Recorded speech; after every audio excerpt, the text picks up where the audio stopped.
Okay, we're live on 13 channels now. Okay. Broadcasting on 13 channels, or maybe 14. Hello, everybody. Debbie? Is that you? Debbie, is that you, Debbie? Who is that? I don't know yet. My chat's not up. Nick Brown. Hello, Nick. He's the first. Hello, Nick. It's Nick Brown. Hello. Hippie Chick is second. Hello, Hippie Chick. Hello, hello. So I just want to say this. Joy Ann Reid is a racist. Okay? Yeah, she's a black woman, but she's a racist. Like Tim Black is. He's a black guy, but he's racist. You know black people can be racist too, right?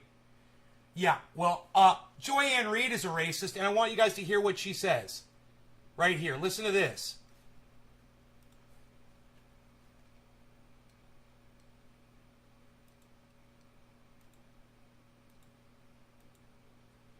If you've been watching the news for the past few days or on Twitter or TikTok, you're probably familiar with the name Gabby Petito, the 22-year-old aspiring social media influencer who was reported missing after her fiancé returned from their van life excursion without her. On Sunday, human remains believed to be Petito's were found in a national park in Wyoming. An autopsy is scheduled for tomorrow to confirm the identity. Now, it goes without saying that no family should ever have to endure that kind of pain. And the Petito family certainly deserve answers and No, but Joy Ann Reid is about to take everything that she just said, that the family deserves justice, and they deserve, to know what happened. Now listen to what she's going to say. And I don't even know what she's going to say, but I have a feeling. So let's see how good I am. Justice. But the way this story has captivated the nation has many wondering, why not the same media attention when people of color go missing? Yeah, maybe you people don't deserve all the attention you're getting for your daughter. You have every right to find out what happened to your daughter, and you have every right to justice, but, why are we trying so hard? You just completely reversed what you just said, Joy Ann Reid. You understand that? So let's go back and listen to her doublespeak. Pain. And the Petito... Now, it goes without saying that no family should ever have to endure that kind of pain. Oh, it goes without saying? Well, it's kind of funny, the fact that you even bothered to say it, because you don't even recognize the words that you're saying right now, Joy Ann Reid. It's like you're reading off a script that you never read, and you never comprehended. This fucking racist cunt bitch. And the Petito family certainly deserve answers and justice.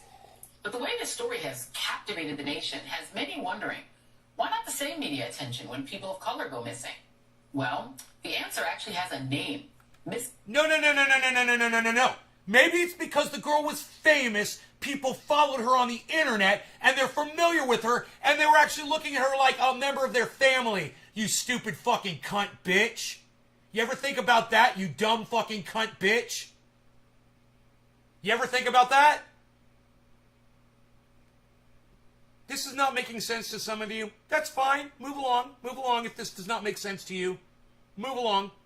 Joy Ann Reid is a fucking racist. I'm calling out for racism. If you got a problem with that, move along. It's cool. You don't have to be here. This is how I do it. And if you don't like it, move along.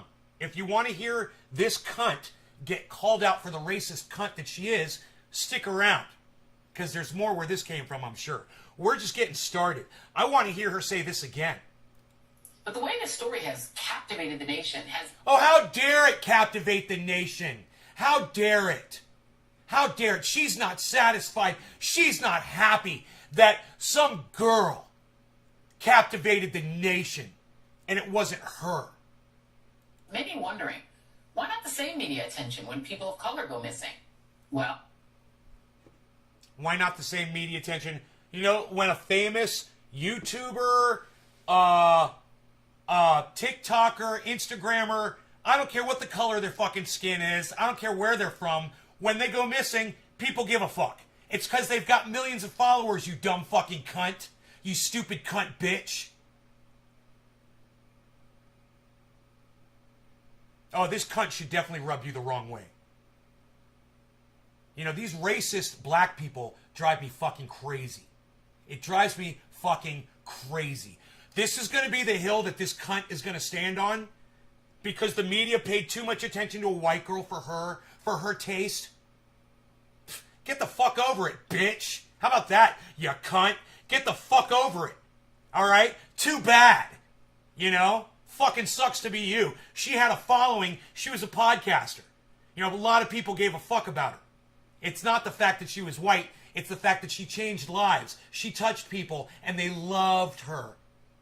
That drives you crazy, doesn't it, Joy? So now you're going to attack her for being white? Let's find out.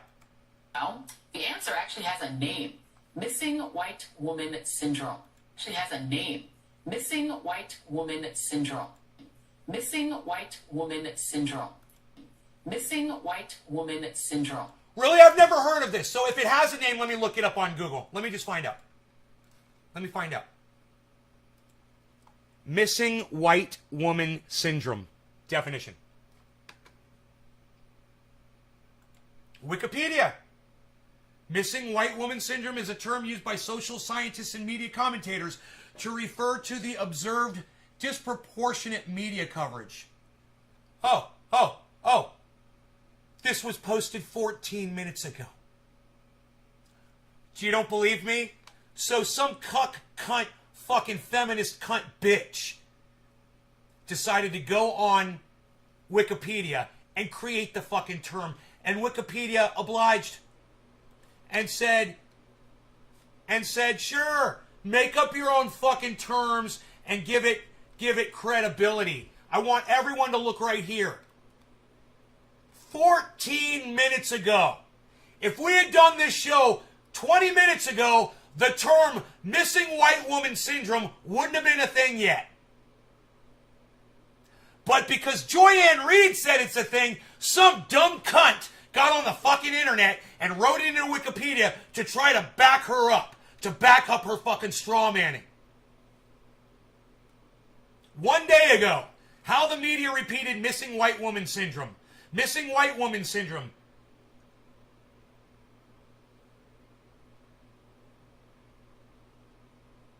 Hold on. No. It is a term that's been around. Wait. Whoa. No, it's a term that's been around. Okay, so it gave me the top links. Okay. Hold on. This has been around since 2016, it looks like. My bad. Hey, Joy-Ann Reid, you're still a dumb cunt. Fuck you, you racist cunt. Doesn't change a thing. I'm wrong about this one thing, and I will admit it. Okay, racist white woman, missing white woman. I love that I fucking totally fucking Freudian slipped on that shit.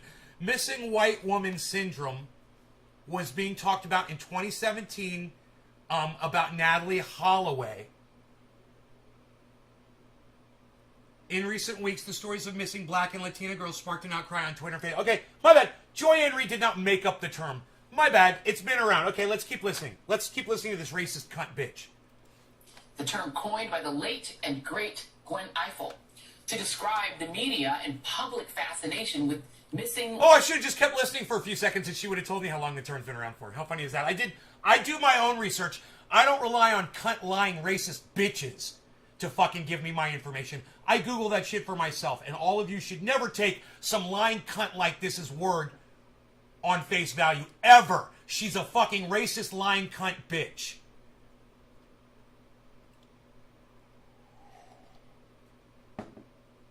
Yeah, and hey, Billy, that's a great question. Why isn't Joy-Ann Reid reporting on it? She's just talking about her racism right now. Why isn't she reporting on the missing black girl in where did you say that was? In Knoxville? What's her problem? She doesn't want to report on the missing black girl in Knoxville. She'd rather complain that the MSM never talks about missing black girls on mainstream media. Is this the most hypocritical, hilarious bullshit you've ever seen? This cunt, this dumb cunt, and I'm just going to stop at that. Let's keep going. This dumb cunt. White women like Lacey Peterson or Natalie Holloway, while ignoring cases involving missing people of color. Like you are? Like you are right now? Is race a part of national coverage? 100%. And the cases of Natalie Holloway and Lacey Peterson were actually sensationalized 2 decades ago. But what the entire media is missing here is that they were second to this story, not first. The reason that Petito's case gained such salience online is it was born of interest online. TikTokers, YouTubers, Instagram people, they considered Petito one of their own, and they got involved in the case to... I haven't even watched this segment yet.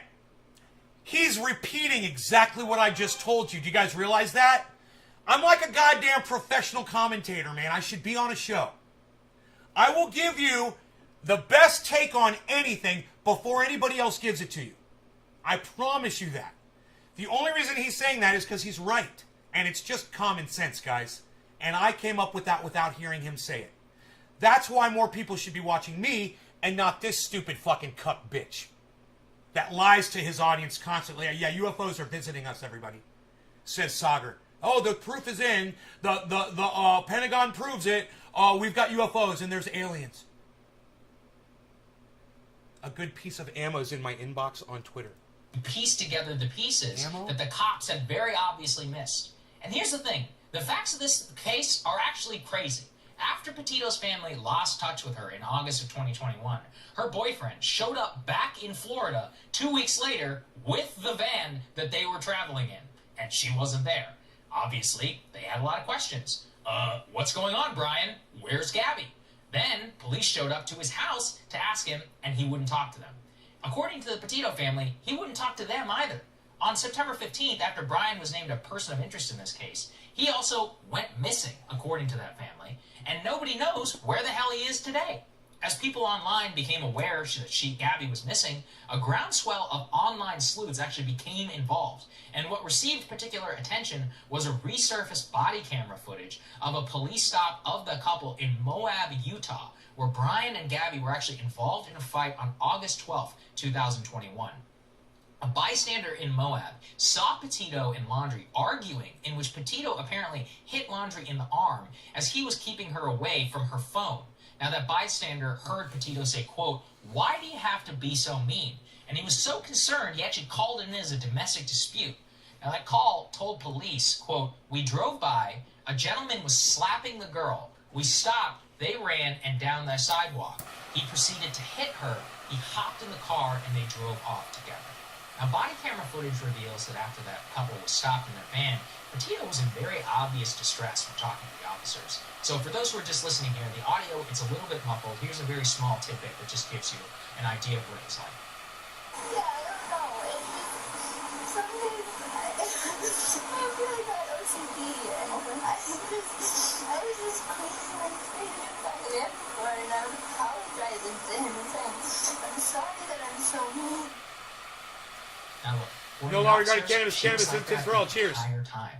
She was distraught emotionally and was apologizing over and over for being mean to her boyfriend, even though a caller said something otherwise.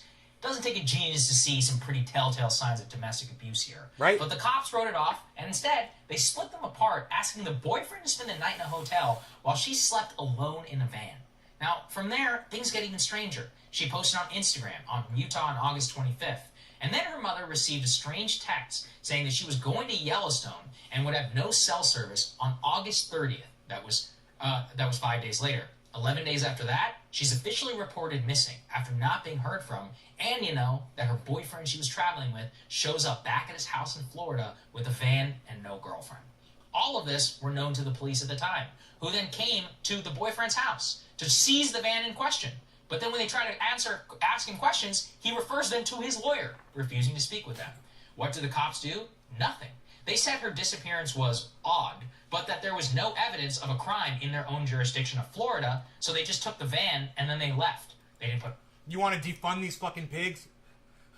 Dude, they need money for an education. These pigs are so fucking stupid. I knew that guy was guilty as soon as I saw him on the dash cam. I was like, that guy's a murderer.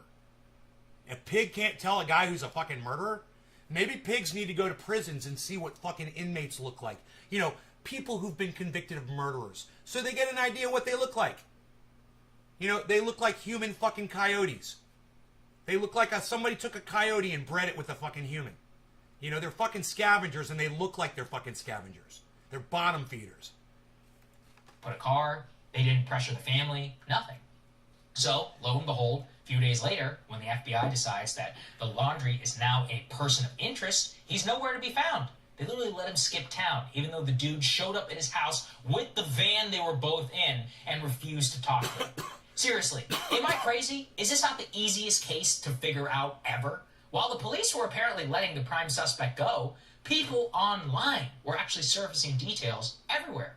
Geolocating, figuring out her past whereabouts. In fact, it was a pair of YouTubers themselves who happened to drive past Petito's den on August 27th in Grand Teton National Park, who then reviewed their footage and alerted authorities to the location where her body was eventually discovered.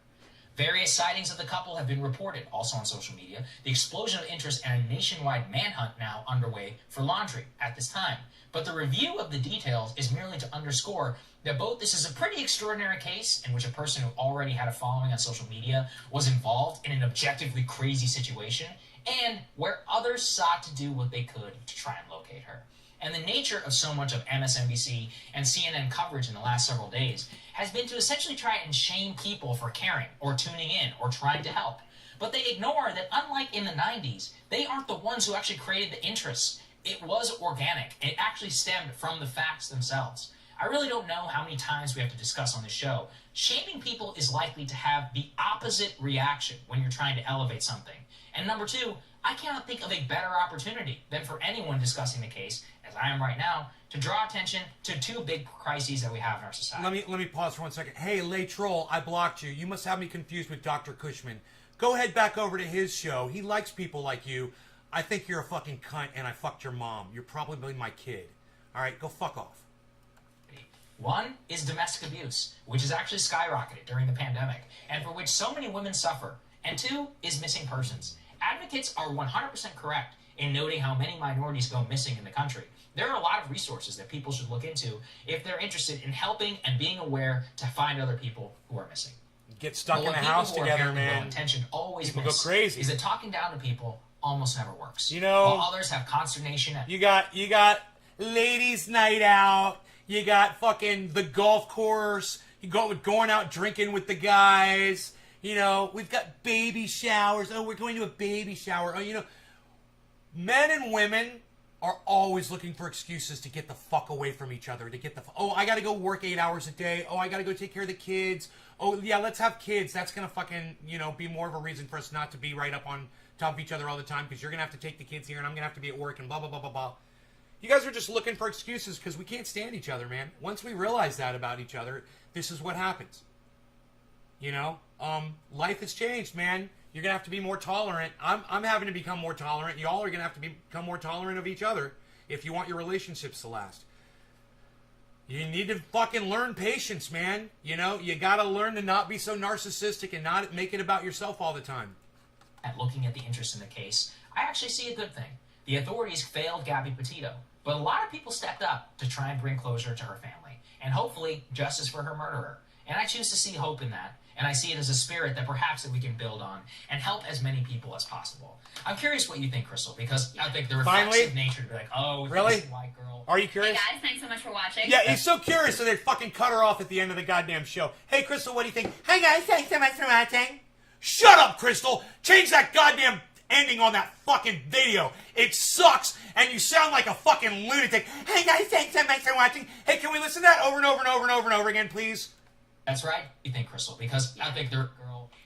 That's right. Thanks so much for watching. That's right. Thanks so much for watching. That's right. So much for watching. That's right. Guys, thanks so much for watching. That's right.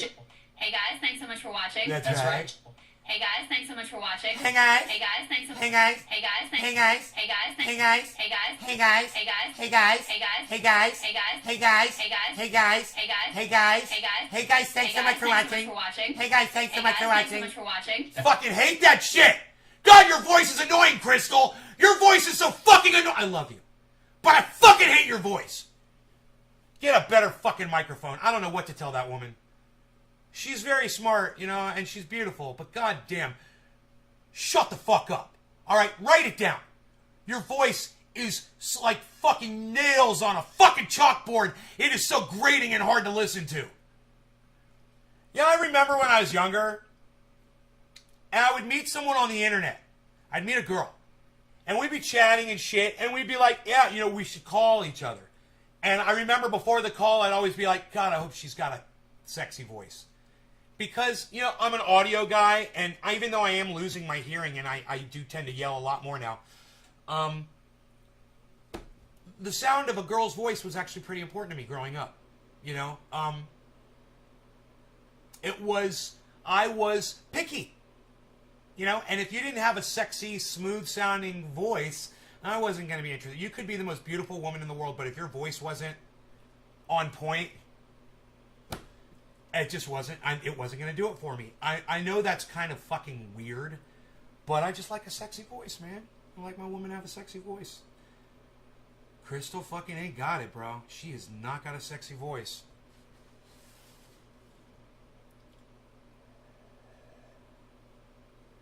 You know, you're like, hi, and they're like, hey, and you're like, hey, yeah. Ugh, cringe.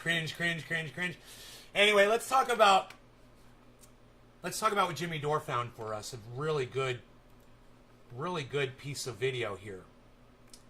And it's just starting to get hot when I get in. So, you know, I'm 19 minutes into this video, and we get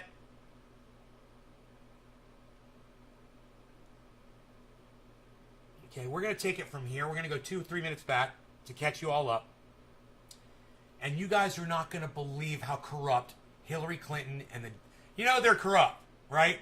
But the extent of corruption, it goes so far and so deep. And Jimmy Dore gets a whole bunch of it here because he's reading somebody's article, and I don't know who to give credit to. It might be Glenn Greenwald. It might be somebody else. So credit to whoever that is, and we'll probably get that in this report. But let's pay attention to what Jimmy's going to say for the next few minutes, okay? And we'll smoke while we do it. Let's bring out the bong. Is on private internet forums and chat groups. Blue Anon is on cable news every single night, spewing deranged stuff like this. And there's the guy right next to her, Franklin Foyer. That's the guy there's the guy who took the bogus story from the Clinton campaign, published it. He knows it's a bogus story. So does he, and they're all sitting there lying. And you wonder why people don't trust the news? You wonder why people get their news from potheads on YouTube? You wonder why people do that? This is why. They're lying with straight... This is 2 years after that story was known to be untrue. There it is. And I just want to show you what WikiLeaks revealed. That the Hillary Clinton and the Democratic Party has a long list of their toadies that work for them in establishment media, right? Exclusive new email leaks revealed Clinton campaign's cozy press relationship, off-the-record Manhattan cocktail parties, planting stories with friendly journalists, all of it laid bare. And it's by Glenn Greenwald. And I just want, here's how they place the story. As discussed on our call, we are all in agreement that the time is right. Place a story with a friendly journalist in the coming days that positions us a little more transparently while achieving the above goal. Who should we have do it? We should have has a very good relationship with Maggie Haberman of Politico over the last year. As discussed on our call, we're all in agreement that the time is right. Place a story with a friendly journalist in the coming days that positions us a little more transparently while achieving the above goals. We have a very good relationship with Maggie Haberman. Now, let me tell you something about Maggie Haberman. The first time I heard her, I was impressed. She got in with Donald Trump and she exposed him, and I was like, that's some good reporting. And then, as time progressed, I started listening to Maggie Haberman because of that, right? And I started realizing, man, she's like a shit lib. She's a total fucking shit lib. In other words, she can't see the left for any bad that they do. At all. So when someone on the left fucks up, she won't talk about it. She chooses to not have that discussion. Right?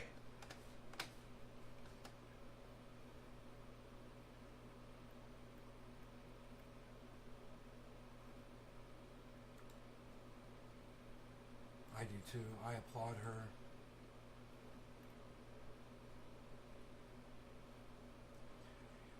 There's an upside. There could be a nameable strain in there.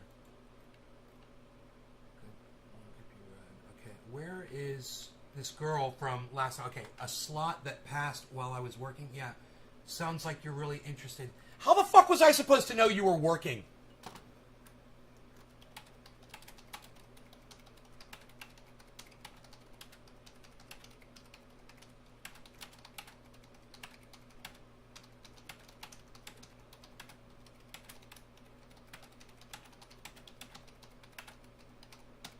I mean, I'm trying so hard. This girl's just being difficult. And, you know, I understand what's going on. I stated my case on Twitter about why we shouldn't defund the police, and she already realizes she's lost this fucking argument. She agrees with me. And she doesn't want to come on here and have the debate. She's trying to say, why did you ask me to come on your show last night while I was working? And I'm like, how was I supposed to know your work schedule? We were having a discussion, and I said, well, why don't you come on the show? I'm live right now. Then silence. And then an hour later, she responds, and I say, come on the show, we're live. Again, silence. And now today, oh, I was working. Okay, well, you didn't say that last night. Okay, I understand you were working. Come on today. She says, a slot that passed while I was working? No, the slot is still open. You come on my show anytime you want. If you think it's imperative that we push the narrative, defund the police, I want to have a discussion with you about it. You know, you're going about this the wrong way. I came up with the right way. You don't defund the police. You just retrain them. You take away their toys. They don't need to be a goddamn militarized army. Okay? You take away their firepower. You take away their sniper teams and their SWAT teams and all that bullshit. All right? And their tanks and their MRAPs and their, you know, their armored personnel carriers and their fucking their noise cannons and their fire engine spray hoses. You know, you take away all that shit, you retrain them, and you employ them correctly, and you punish them when they fuck up correctly. You don't fucking defund them. You know, we need fucking police. And these millennials today, sorry kids, you might not have ever had your life saved by a fucking cop. You know, maybe go watch a movie where that happens to somebody and see what police are supposed to do when they're actually doing their job. They save lives every day. You know, right now, there's someone thankful for a police officer somewhere in the United States and somewhere in the world. Every second, there's someone thankful that there's a police officer there for them to help save their life. Because that's what police do. Now, yeah, they fuck up, and they need to be punished for that. And until we start fucking punishing them for this, they'll continue to do what they're doing. So that's all we have to do. Defunding them is just not the answer. That's all. That's the fucking argument. There's not even a debate to be had. And that cunt's a twat doesn't deserve a debate? Whoa, dude. Whoa, is that how you feel about her? Why don't you tell me how you really feel, bro? I mean, she was being a little evasive, whatever. You guys got in there and you fucking attacked her. I wasn't trying to attack her. I want to have the fucking debate. I want to have the discussion. I just want to prove my point to someone who has the opposite opinion. You know, I want to talk to someone who says defund the police, and I want to tell them why they shouldn't be saying that. Why what you should be doing is writing a bill to end police violence. Like I did years ago. What was it, 2017, 2014? I wrote a bill to end police brutality. That's how you fucking end police brutality. You don't just pull the rug out from all the police and think that, oh, and people are just going to stop doing crimes now. Everything's going to be fine. Until that day that there's somebody busts your door down and robs you or does worse. We need police. That's my argument. Come at me. You know, what's your argument? I'll bring you live on my show if you can fucking think you can explain that to my audience. I say they hand over all the tactical equipment and maybe we can make a compromise elsewhere. Apologies, she showed super inferior intelligence, yet she was trying to portray an IQ. I lost my shit. I know, Billy. I saw that too, bro. Hey, man. I don't attack people on what I notice about them personally. I try not to. I just want to have the debate about one specific ideology that I disagree with. You know, I'm feeling pushback, but you guys were rude to her. You guys weren't very accommodating to her, and that's okay. You guys, I want you guys to have my back, and if you guys are passionate enough to call someone a cunt on Twitter or to tell her to go fuck herself or whatever, if that's what you feel, fuck yeah, man. Fuck that bitch. That's how I feel. Fuck that bitch. You know, at the same time. You know, I wasn't really getting that from her at first. And I noticed, and I was like, well, okay, you want me to jump through your little hoops? Okay, I'll jump through your hoops. And you guys don't like to see me having to jump through people's hoops. And I love you for that. I love you for that. She was totally manipulative. She was totally being evasive and manipulative. And I watched the whole, you know, I was like, this is going to be interesting. Cool, we're going to have a conversation. Let me just say how I feel about this. Can't wait to hear what her response is. Her response was, a slot that passed while I was working? Yeah, sounds like you're really interested. I don't know, maybe she didn't see my responses. I literally gave her my argument. I said, what are you going to do when someone robs you? And her response was, bad guys aren't criminal. And then Billy Ballantyne went and looked up the word criminal, or bad guy, and the answer was a criminal. So that wasn't even that was just a straw man point that didn't even hit because it was not factual. It was a lie. Even though it was said very subtly, hey, you know, she's trying to straw man me. I know, I saw it. Billy fucking totally picked up on it. I love that, Billy. Billy totally saw that shit. He's like, she's straw manning you, bro. That's bullshit.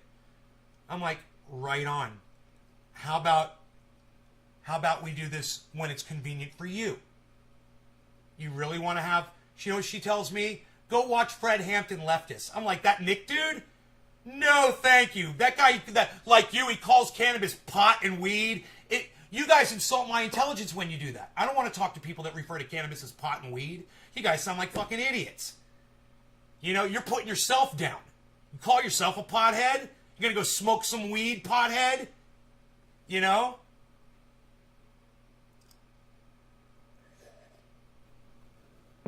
So, you know, that insulted my intelligence more than anything. Actually. And then I kind of had enough of her. I'm like, oh, you refer to it like that and you just sound like an idiot. And I don't even want to talk to you now. You know? Use cannabis. She said cannabis. I didn't notice. What, Dave, do you feel like Hildy started saying cannabis because she heard me calling it only cannabis, so she started calling it cannabis? Was that what happened? I didn't go back and watch the interview. I just watched the first few minutes and turned it off. Because it started getting me. I was like, I can't watch this. I got a little emotional. I mean, I get emotional when I just see one of her 15-second videos. She just put up another amazing one. I'm putting them up on Twitter, guys. You know, if you're interested, you know, you could download the app. I'm just saying. You could be on Twitter, hanging out with us over there, chilling. Yeah, I'm just saying. Fuck you! That's what I'm really trying to say. He said marijuana and changed it. I don't know. It might have been... Oh, she said marijuana and changed it. I don't know. She also said peyote and weed as well. Millennial. Peyote and weed as well.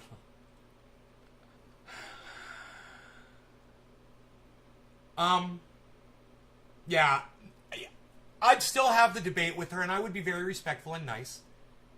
But I do not like her attitude towards me. But I know that she got that attitude throughout the course of us trying to have the discussion, and you guys interjecting your stuff in there, that didn't help. But I'm okay with that, man. I am totally okay with that, you guys interjecting like that. And I don't mind. I want you to know that. That's your opinions, and I want to hear them. That's what Twitter is for. More of that, please. Billy and Nick.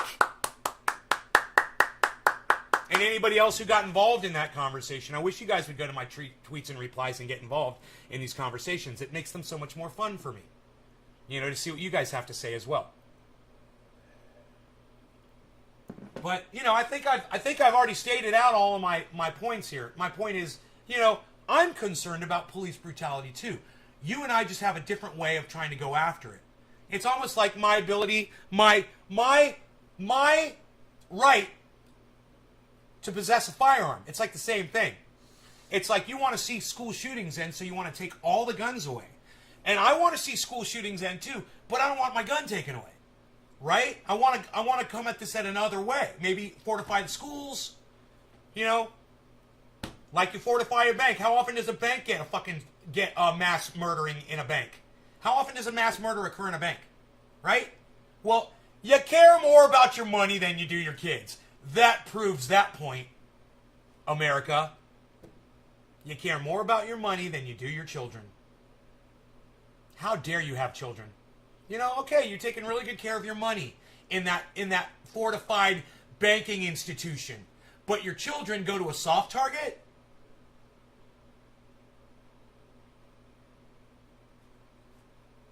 I don't know. Dude, am working. You can ask me when I'm available via DM, and I'm ET and I work several jobs. If you really cared, you'd approach me with respect. This is clearly a bunch of retired dudes who want to rag on me, and I don't have time for bad faith attacks. You opened your... Hey, I'm glad you're watching, millennials. Listen. You opened yourself up to an attack when you came at me with your shit attitude from the very beginning. You know, you came at me with attitude, and I caught up on it. I totally got your attitude. And I was like, look, if you want to allow my audience to contaminate our conversation, that's on you. You know, that just means you have a thin skin, and maybe you need to improve your boundaries. I recommend you do that. Especially if you're going to, you know, get on the internet, put yourself out there, and put opinions out there that are stupid, like defund the pigs. That's just idiotic. You rely on police every day of your fucking life. You might not think you do, but you do. You're in a job right now. What happens when somebody breaks in there or the burglar alarm goes off there? You know, what happens when somebody leaves a car in the parking lot where you work, you know, abandons it? What happens when somebody dumps garbage? You know, what happens when there's a vagrant? You know, you have a homeless person and they're defecating and pissing on your front fucking steps of your job. Are you going to take care of that, millennials? It doesn't make sense. You know, we could easily have this debate by you texting me on Twitter and me saying my points on here. Easily. I don't have you on my show. This would take 3 seconds. You rely on the police. You know, it's like saying, hey man, I want to defund the oxygen that I breathe, that I rely on. Yeah, sure, some people choke to death while breathing oxygen, but that doesn't mean that, you know, hey, let's just take all the oxygen away. Maybe people won't choke to death anymore. And while that's true, we'll all be dead. And in this case, you know, you take all the police away and, you know, criminals out there, people that possess guns, people that have baseball bats will start showing up at other people's homes and taking their shit. When there's nobody to call. I mean, I don't understand why this is even a thing. Defund the police, it was never thought through. You know, you might have 1 million people behind you that say defund the police, but that doesn't make it right. I suggest when you're disappointed because I'm once again at work, don't assume I don't have things to say. You all literally have nothing better to do during the day than harass the working class and live stream with each other. So if you're just looking to circle jerk, glad I missed you. I'll give you a voice on here. I will read your tweets to my audience. You're not making any sense. All you're doing is you're attacking me and my audience, and you're not talking about this subject at all. You're making this all about you. Kind of millennial-esque of you, huh? Are millennials known for being narcissists?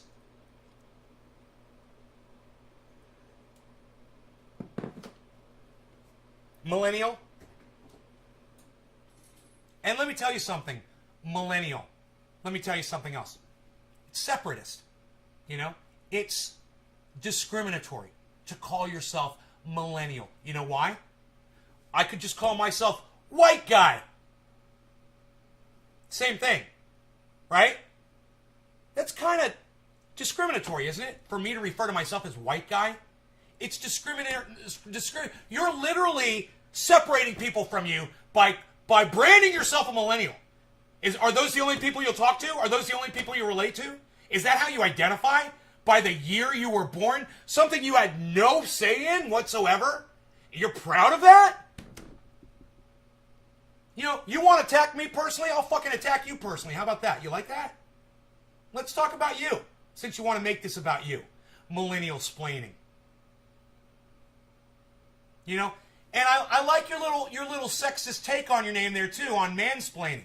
It's almost like not only are you discriminatory against people who aren't in your age group, but you don't like men either, do you? You're using that mansplaining. You literally took on the name. Yeah, that is your identity. Mansplaining, but now it's millennial splaining. Huh. Isn't that kind of funny? Wow, I bet you're really going to see yourself for who you are here in the next coming days and weeks, now that we've had this conversation. And I hope you grow, millennials. I hope you grow from here, from this point. You know, and next time somebody, an elder like me, approaches you and says, hey, let's have a debate, maybe stick to the debate topic next time, and you might get more respect instead of trying to attack them or their audience members. And yeah, my audience members are cunts. And they're the best fucking cunts on the planet. They will fuck you up if you fuck with me. And I love that about them. And you know what? You keep doing what you're doing, and you'll have people like this too that'll back you up. And there's nothing wrong with that. It's a good thing. It's a good thing to have people that listen to you, that want to hear what you have to say. You know? But, you know, I recommend that instead of attacking me and my audience, that you come after the narrative. You know, I say defunding the police is stupid, and, you say we should defund the police. You want to have a discussion about that and drop all the personal bullshit? I'm still here, and I'm always here for that. So if you want to have that discussion, let me know. You know, and if somebody holding up a mirror to your face was a little too harsh for you today, somebody, you know, calling you on your personal bullshit was a little too harsh for you today, millennial splaining, you know, maybe that will lead to some growth for you. And I hope it does. I really hope it does. I want to see people grow. I want to see everybody get bigger and better. Like my friend Cobra Dad. Cobra Dad! Cobra Dad! Cobra Dad! Cobra Dad's here, everybody. You should check him out on Instagram. What's the name of your new show, Cobra Dad? I like the name. I can't remember the title, but I like it. Like having a job is some kind of a gold star. Oh, yeah. That was funny, right? The whole job thing. I caught all that. I just glazed over it. I don't even want to get into it. I'm not here to dissect her or what she says at all. I wanted to have a conversation about, you know, how stupid it is to say to start a hashtag defund the police. It's just stupid. You know, when we should be ending police brutality and not defunding them. You just want to look at one aspect of policing, and that's fine. You don't fucking try to bring the whole goddamn thing down, man. It accomplishes nothing. God damn, man. I hate the fucking pigs more than anybody. Trust me, man. I fucking spit on a pig. I fucking hate them. But I also understand there's I hate getting a fucking needle in my arm too, but there is a fucking need for that. We don't necessarily like the things we need, man. Jagged, bitter pills that we have to take. Get used to them. You know, sometimes police do good things. And it's for that we have a use for them. For all the good that they do. I don't like to give them any recognition for that at all until they stop doing the bad. And I refuse to give them any recognition for the good they do. I just won't do it. Until this changes. But you threatening to defund them, that's only just creating a bigger gulf between us and them. And that's not fucking solving anything. That's just taking power away from you. It's taking your power away when you say defund the police. Number one, I'll tell you why. Number one, it's not going to happen. Nobody's going to defund the fucking police. You're an idiot for even saying it. So, based on that alone, number two, you're wasting everybody's time. But most importantly, you're wasting your own time because you could be like me working on the solutions to this problem, actual solutions, instead of some narcissist fucking echoed bullshit you got off a meme on the internet.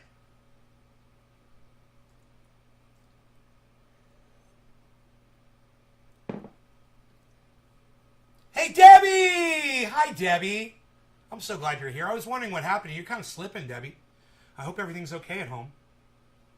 When Debbie's not the first one in chat, man, I am concerned. I'm getting to know you guys too well, man, and I don't like it. Is it 7:10? God damn you, hippie chick, with your fucking timeliness and your time posts. All right, it is 7:10. It's time to smoke, everybody. Per hippie chick. I've got this incredible... Now, we did get off track. And I'm glad that Millennial Explaining came in or tweeted at me and is watching the show, was watching the show. That's great.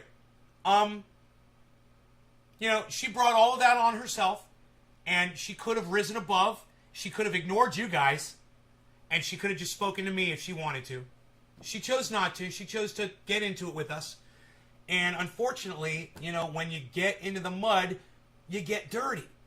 And I didn't want that for her. I really didn't. I didn't want to pull her down into our level. And that's exactly what we did. We pulled her down to our level. We trolled her down. I didn't want to do that. I could see it happening, and I was kind of sad for the whole situation because all I really wanted to do was just try to convince her that defund the police is stupid. And she's not the person who came up with it. Someone else came up with that. She's echoing it. She's being a parrot, and she needs to realize that sometimes you parrot shit that doesn't even make sense. You got to stop acting like a shit lib. And I know she's not a shit lib, but she's acting like the way someone acts when they ignore facts that are right in their face for allegiance to whether it's a narrative or a group of people, like a political party or a political objective, like defund the police or Medicare for all. And you're not willing to look at the negativity. You're not willing to look at the fact that it's never going to happen. You're not willing to look at the fact, that's never going to happen. Of course that's never going to happen. So think about that. Defund the police. No. Defund the police. No. Defund the police. No. Defund the police. No. Defund the police. Defund the police. Defund the police. No. Please defund the police. No.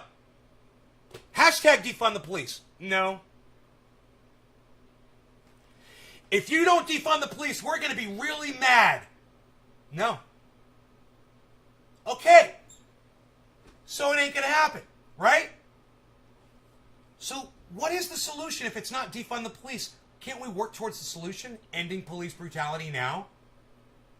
Can't we end police brutality? Yeah, reform the police. Reform the police. Well, yeah. Cobra Dad gets it.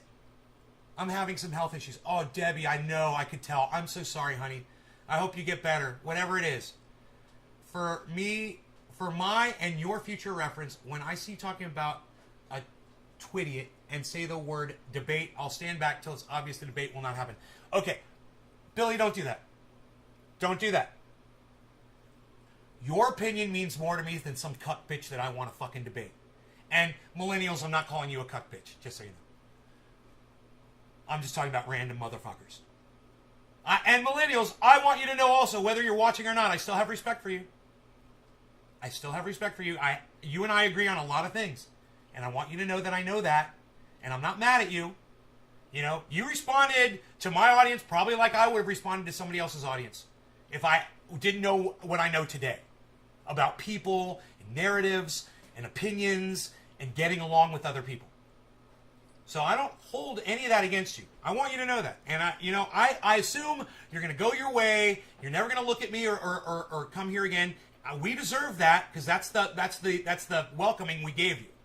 But at the same time, I want you to know that you'll always be welcome here. You want to have that discussion, and you'll find out that I'm actually a really nice person. And I am the kind of person you can talk to. All right? And I know we have a lot of fun on this show, and I do get into character a lot on it. And when it comes to debating, I'm out of character. When it comes to interviewing, I am out of character. So if you want to meet the real guy, if you want to meet Ben Shader, and you want to have an adult discussion about this on my show, and I won't be playing the character Trendy Nay, I promise you that. Feel free and feel comfortable enough that you could come here if at some point you decide to do so, and you will experience absolutely no animosity from me for anything that's been said up until this point. None. We'll start with a clean slate. We can have the discussion. The reason why is if we want to get things done, we got to learn to work together. We've got to figure out what we're doing wrong so we can start focusing on how we address these problems correctly. It's just like climate. You know, I just watched this 8-hour fucking show yesterday with my audience about climate, and we destroyed it. We destroyed them. It is a money grab. None of their solutions will change anything except make them rich. I want to save the planet. I believe climate change is murdering us. I'm in Northern California. I've been experiencing these fires for 6 years. Being evacuated, all sorts of horrible nightmares you don't even want to hear about. Understand, I care. I'd like to try to work towards solutions. But I also understand that, Marjorie Taylor Greene saying that Jew lasers from outer space caused the NorCal fires ain't the way to fucking go about fixing the problem.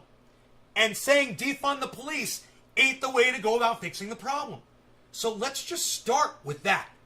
Let's just start with saying and admitting that the hashtag defund the police not only doesn't make sense, it won't fix anything, and it will never happen. So why fight for something that you will never get?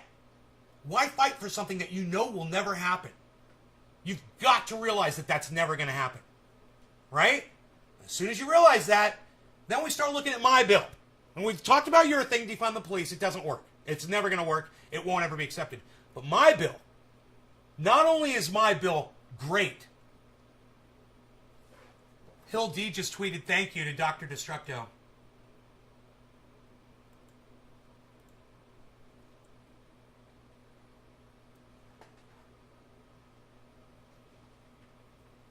Not only is my bill written fairly well and addresses the problems and would solve the problems, my bill has been copied after I wrote my bill by Bernie Sanders, and some fucking cunts in Washington came up with a bill, and some fucking cunts in California came up with a bill very similar to my bill.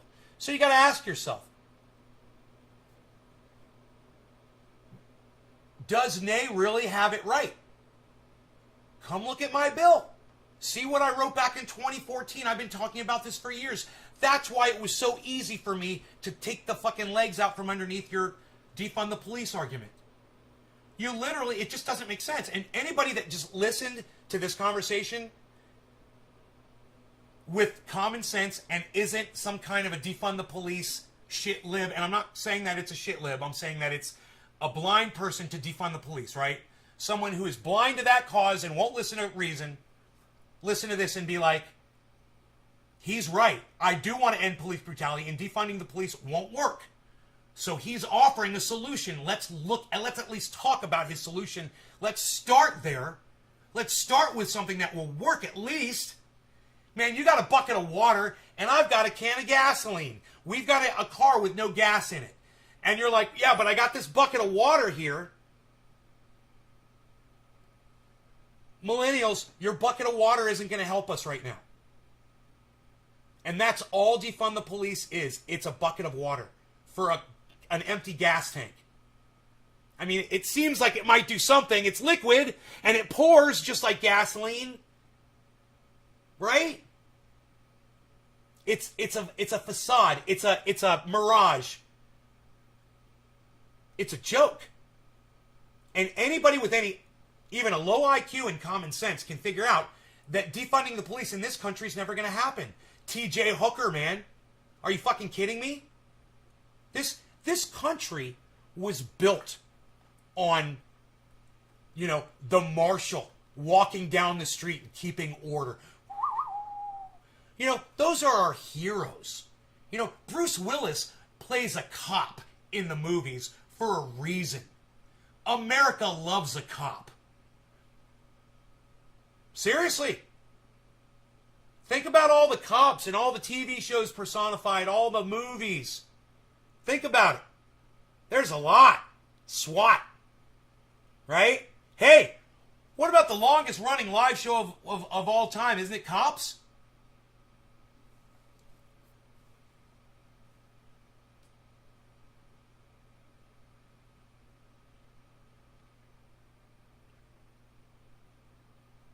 The name of the show is literally Cops. I don't know if it's the longest running show, but it has been around for a long, long time. I don't know if it's still going. People love Cops. And, you know, we would watch Cops. We'd get high and watch Cops at night. And then we'd go out in the street and protest cops for beating up what we perceived to be a bad guy or gang member or rapist or, you know, someone that was just disobeying the law. How dare they? You know, how dare they disobey the law? We never went out in the streets and protested it before. We love cops. So you're not going to defund them. I don't care how many people you get on board. You're not going to defund the police.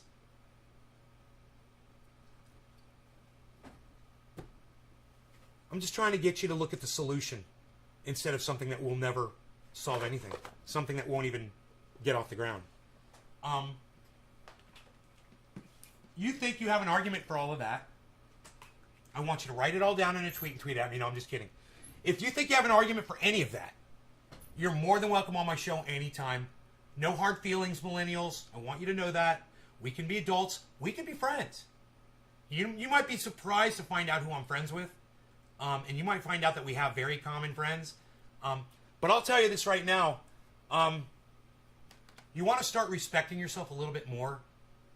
Consider calling cannabis by its name instead of the words that the people who had it banned and outlawed gave you to keep us subverted, to keep the entire movement down on our knees. Potheads, weed. Guess what the word weed means when you look it up in the dictionary? A useless plant. They literally fooled you into calling cannabis weed. Use the correct terminology for it. Show cannabis more respect, and in turn, you will show yourself more respect by stopping calling yourself a pothead. You know? You're a cannabis user. Be proud of it. Be proud of the cannabis, because cannabis saves lives every day.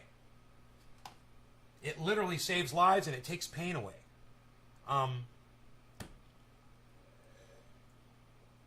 You know, today I smoked some dabs and didn't kill somebody. I'm telling you, it's been saving lives every fucking day. She's taking so much heat for so many, but she keeps doing it. That's right. She does take a lot of heat, and that's why she could use your support, guys. Hill D, please be one of those people that follows her and supports her and retweets her and re-TikToks her and does all that shit. Or, like Billy, mimics her. Please. She's one of the good ones, man. She's one of the good people out there. She's trying to do the right thing, and you guys could help get her message out there. You know? Arnold always is a cock. Vincent Vega. Forge Clooney. Usually a thief. Rambo. Unruly soldier. Vin Diesel. Illegal drag racer. Vin Diesel. We love dicks. Cannabis and Kaveffi. Breakfast of Champions. That's right, Enoch. I know it takes pain away. That's right. I was just about to rub some on my shoulder. Here. Take some pain away right now. Let me lower this camera down a little bit. Here we go. Oops. Oops. Sorry, guys. Hit the mic there. I think I'll put some here first. That keeps my chin nice and soft. Because of this beard, my chin has started to dry out a little bit over the last few years. And I put a little bit of this on, and that problem has gone away almost completely. It's amazing.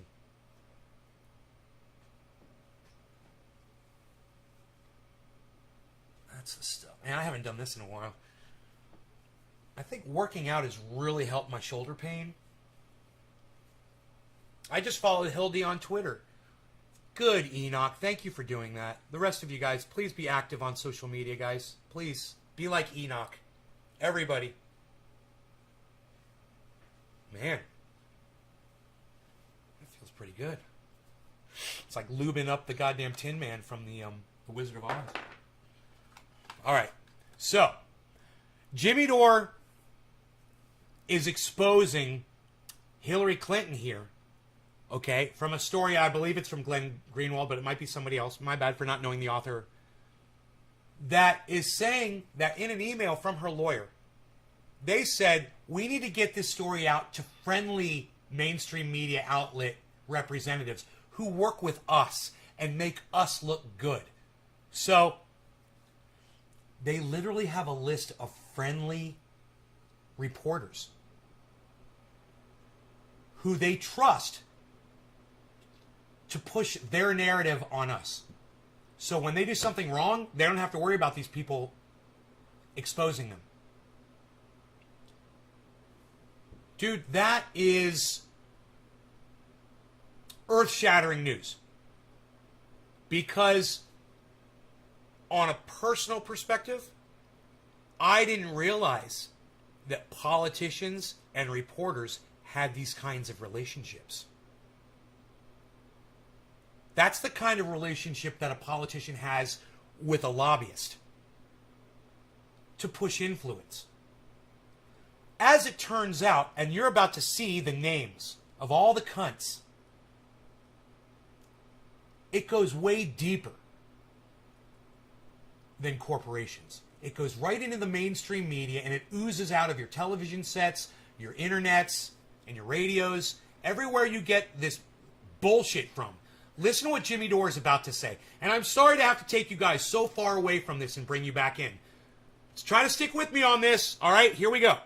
We have had her Bong tell rips. stories for Cheers. us before and have never been disappointed. While we should have a larger conversation in the near future about a broader strategy for re-engaging the beat press that covers Hillary, for this we think we can achieve our objective and do the most shaping by going to Maggie. And I just want to show you, here's the list. There's a list of the journalists that were working for them.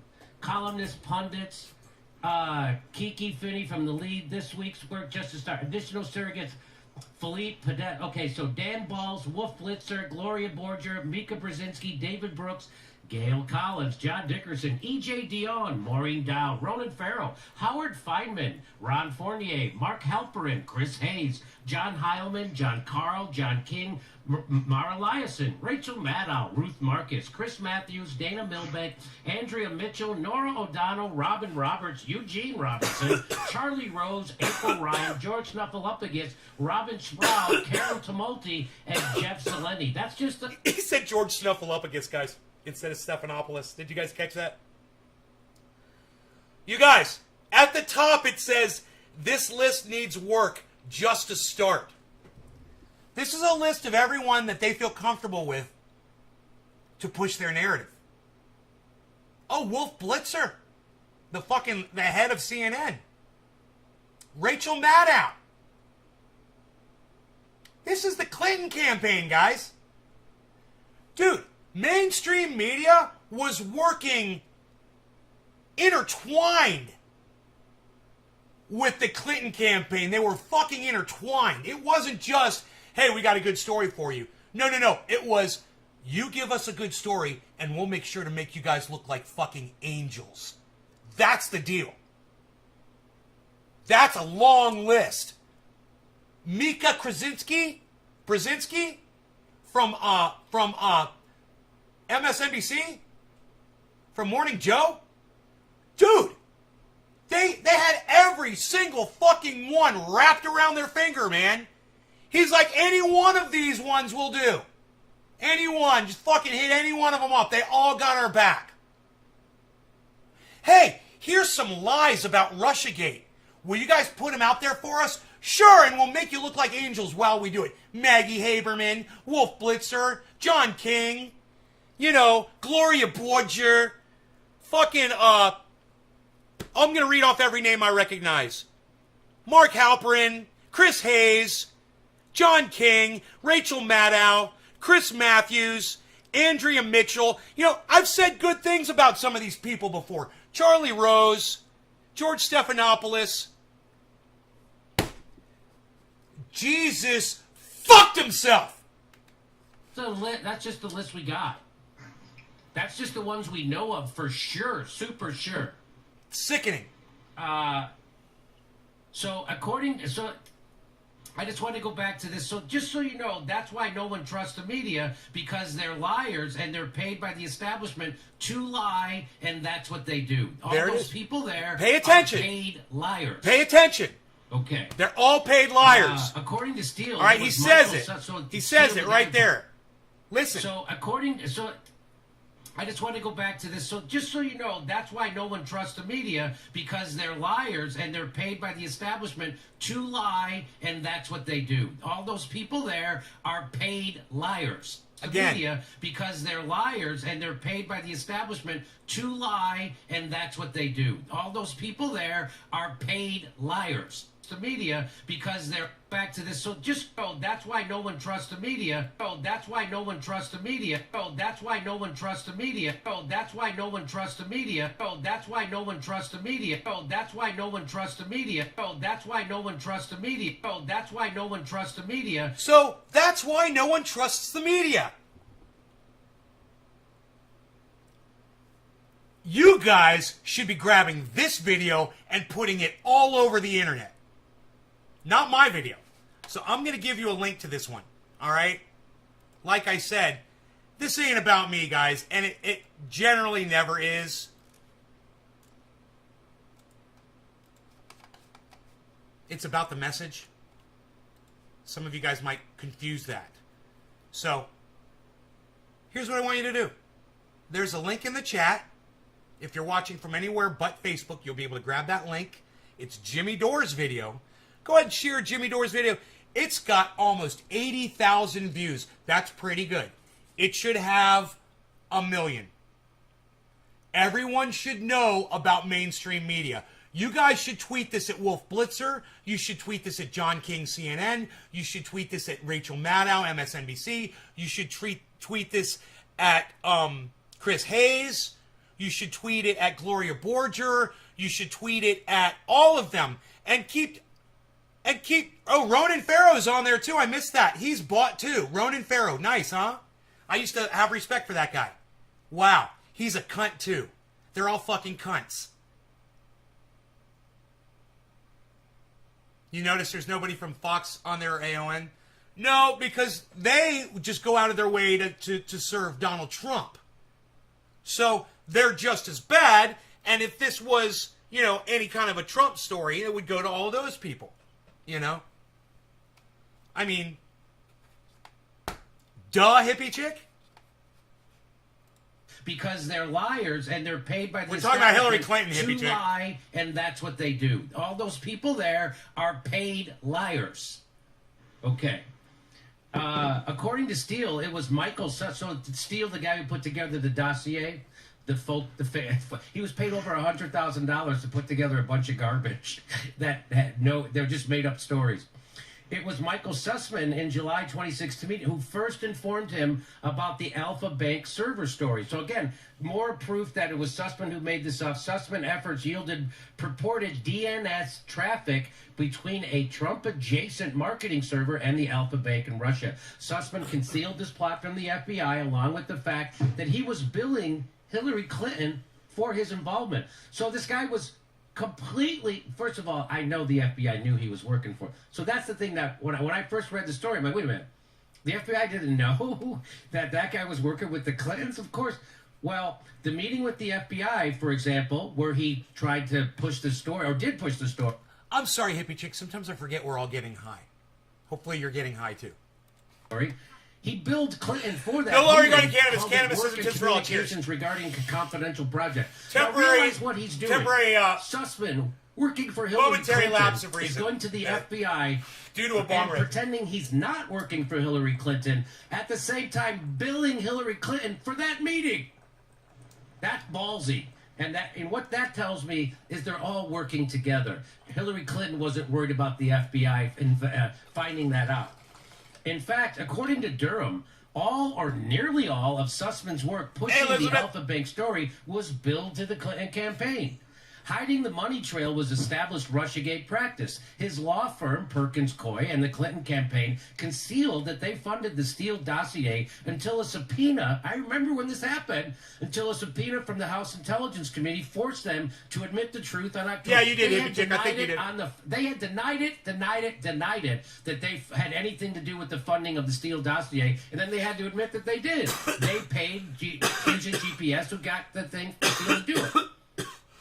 The FBI also concealed Steele's Democratic funders from the FISA court when it used the dossier to show they used that. So Clinton funds, gives money to Steele to print a bullshit dossier about Trump. Then the FBI takes that dossier to the FISA court, doesn't tell the FISA court that this was funded by opposition research by the Clinton campaign. They conceal that. Why do they got to be lying? Because it's all made up. That's why. Along with the FBI, by the way, that's how they got the warrant to do a tap on Carter Page. And again, remember, you can do there's a two-hop rule. So if they got a warrant for Carter Page's phone, they can also listen in on anybody he talks to and anybody that person talks to. That's called the two-hop rule. Whoa, you think you live in a free society, huh?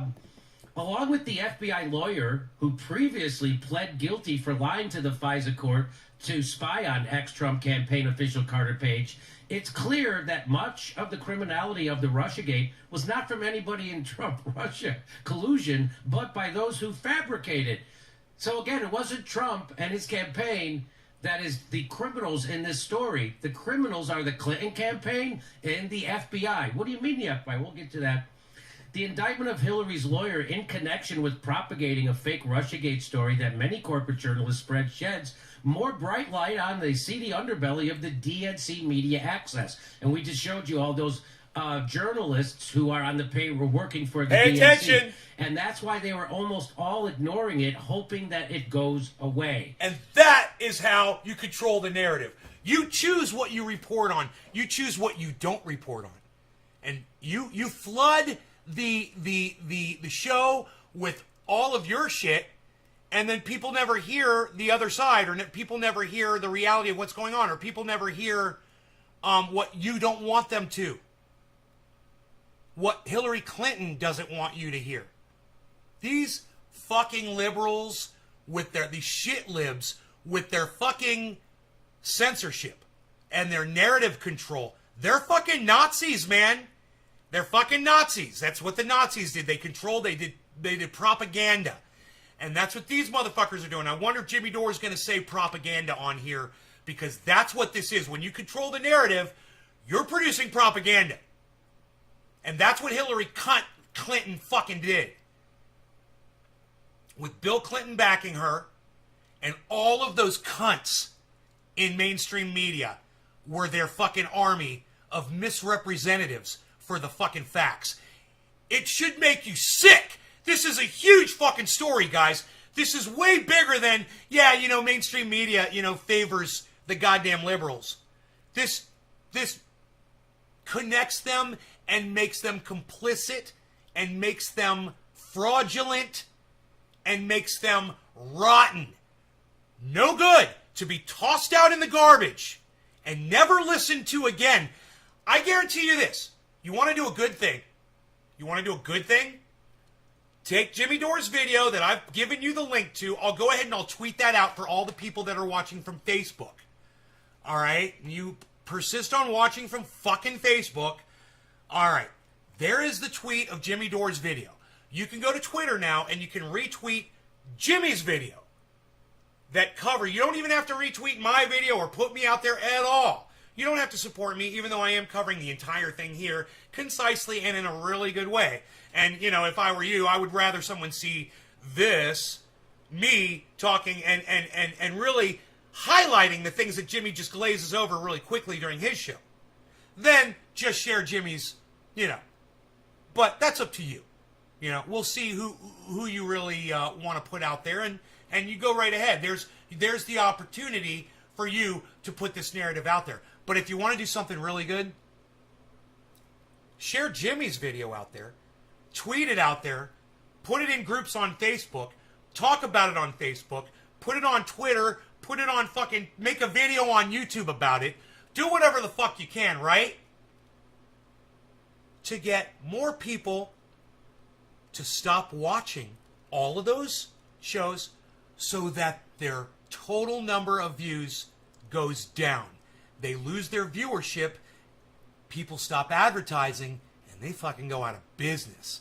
And only the companies that are doing it right will survive. You guys can help by, just sharing Jimmy Dore's one video. You don't want to go follow him. You don't want to go watch him. You don't want to participate in his live stream. Fine. He talks about shit like this all the time.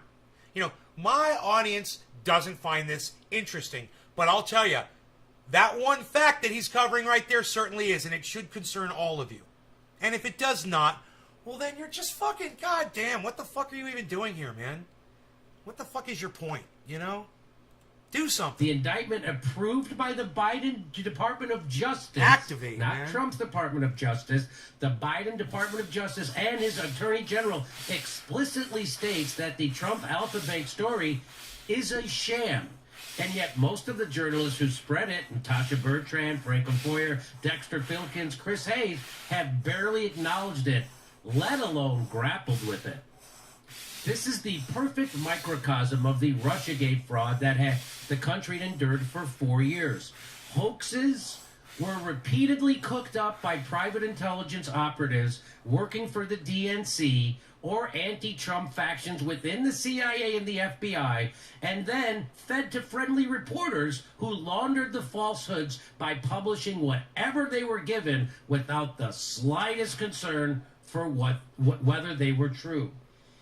It's just a small, this is from Isaac Shore over at the National Review. He says it's just a small sampling of the journalists who were swept up in just one botched story on the Trump-Russia relationship.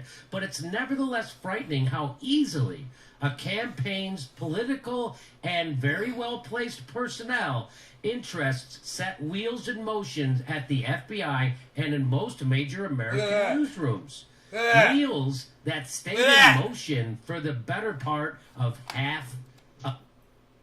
Look at that. What's happening right there? I see some activity. I'm seeing activity.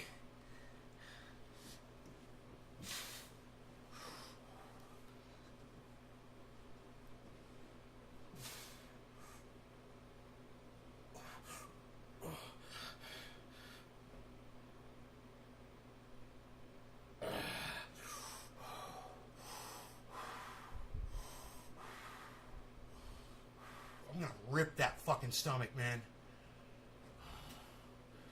You guys ain't got nothing to say about that, do you? Except for Elizabeth Gordon, who loves me, obviously. I love you too, Elizabeth. Thank you for being the only person who cares. A decade. And this, Glenn Greenwald tweeted this out. Everything you need to know about how the corporate media works in 2 screenshots you want to see. Rachel Maddow rooted for the Steele dossier to be true, and then it fell apart. And then she pushed every bullshit story possible. And then how did she get punished? She got a new contract for $30 million a year. Do you know how much money that is per day? It's $114,000 a day. I'm pretty sure. Check my math on that. It's almost $15,000 per hour. That's what Rachel Maddow makes. What? Almost $15,000 per hour. Jesus Okay. Christ. Now, how did she handle this revelation that this story she and her whole network has pushed that is completely bogus? How did she handle it? Well, by the way, before I get to that, I just want to show you that the FBI, the way they wrote the indictment, makes it seem like the FBI was a victim to Sussman and the Hillary Clinton campaign scam. Like they didn't know. Like I just said before, how did they not know who Sussman was and that he was working for the Clintons? Well, I'm going to say they did. And here's what Glenn Greenwald says. He says that claim that the FBI was the victim and they were duped, it falls short. This claim is dubious for two reasons. It is inconceivable that high-level FBI operatives like Baker Hulk would smash! have been unaware that this Perkins Coie partner was deeply enmeshed with the Clinton campaign better to hug and you DNC politics. That's what I And do. two, the FBI... Hey, Nate, how do you use your guns? I hug my rogie. I hold him tight. I snuggled him this morning. He's over there on the couch. Where is he? Where's my rogie? Oh, there he is. Oh, rogie. I love you, rogie. I want to go over there and say hi to him. You guys want to have a moment with rogie? Let's have a moment with rogie. Just going to have a moment with rogie. Let's go have a moment with rogie. What do you guys say? Camera number 1, camera number 2. Camera number 1, camera number 2. Camera number 1, camera number 2. Let's go have a moment with Rogie. Moment with Rogie. Rogie. Rogie. What's up, peas?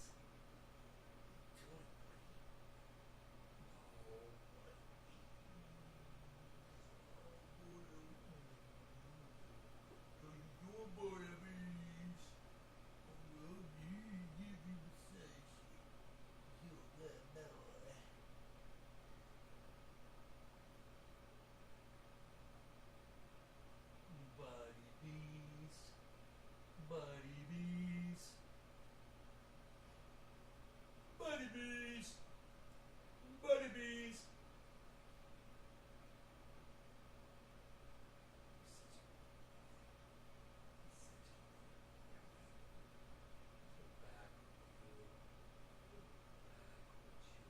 What walking you do? You're a walker. You like to walk.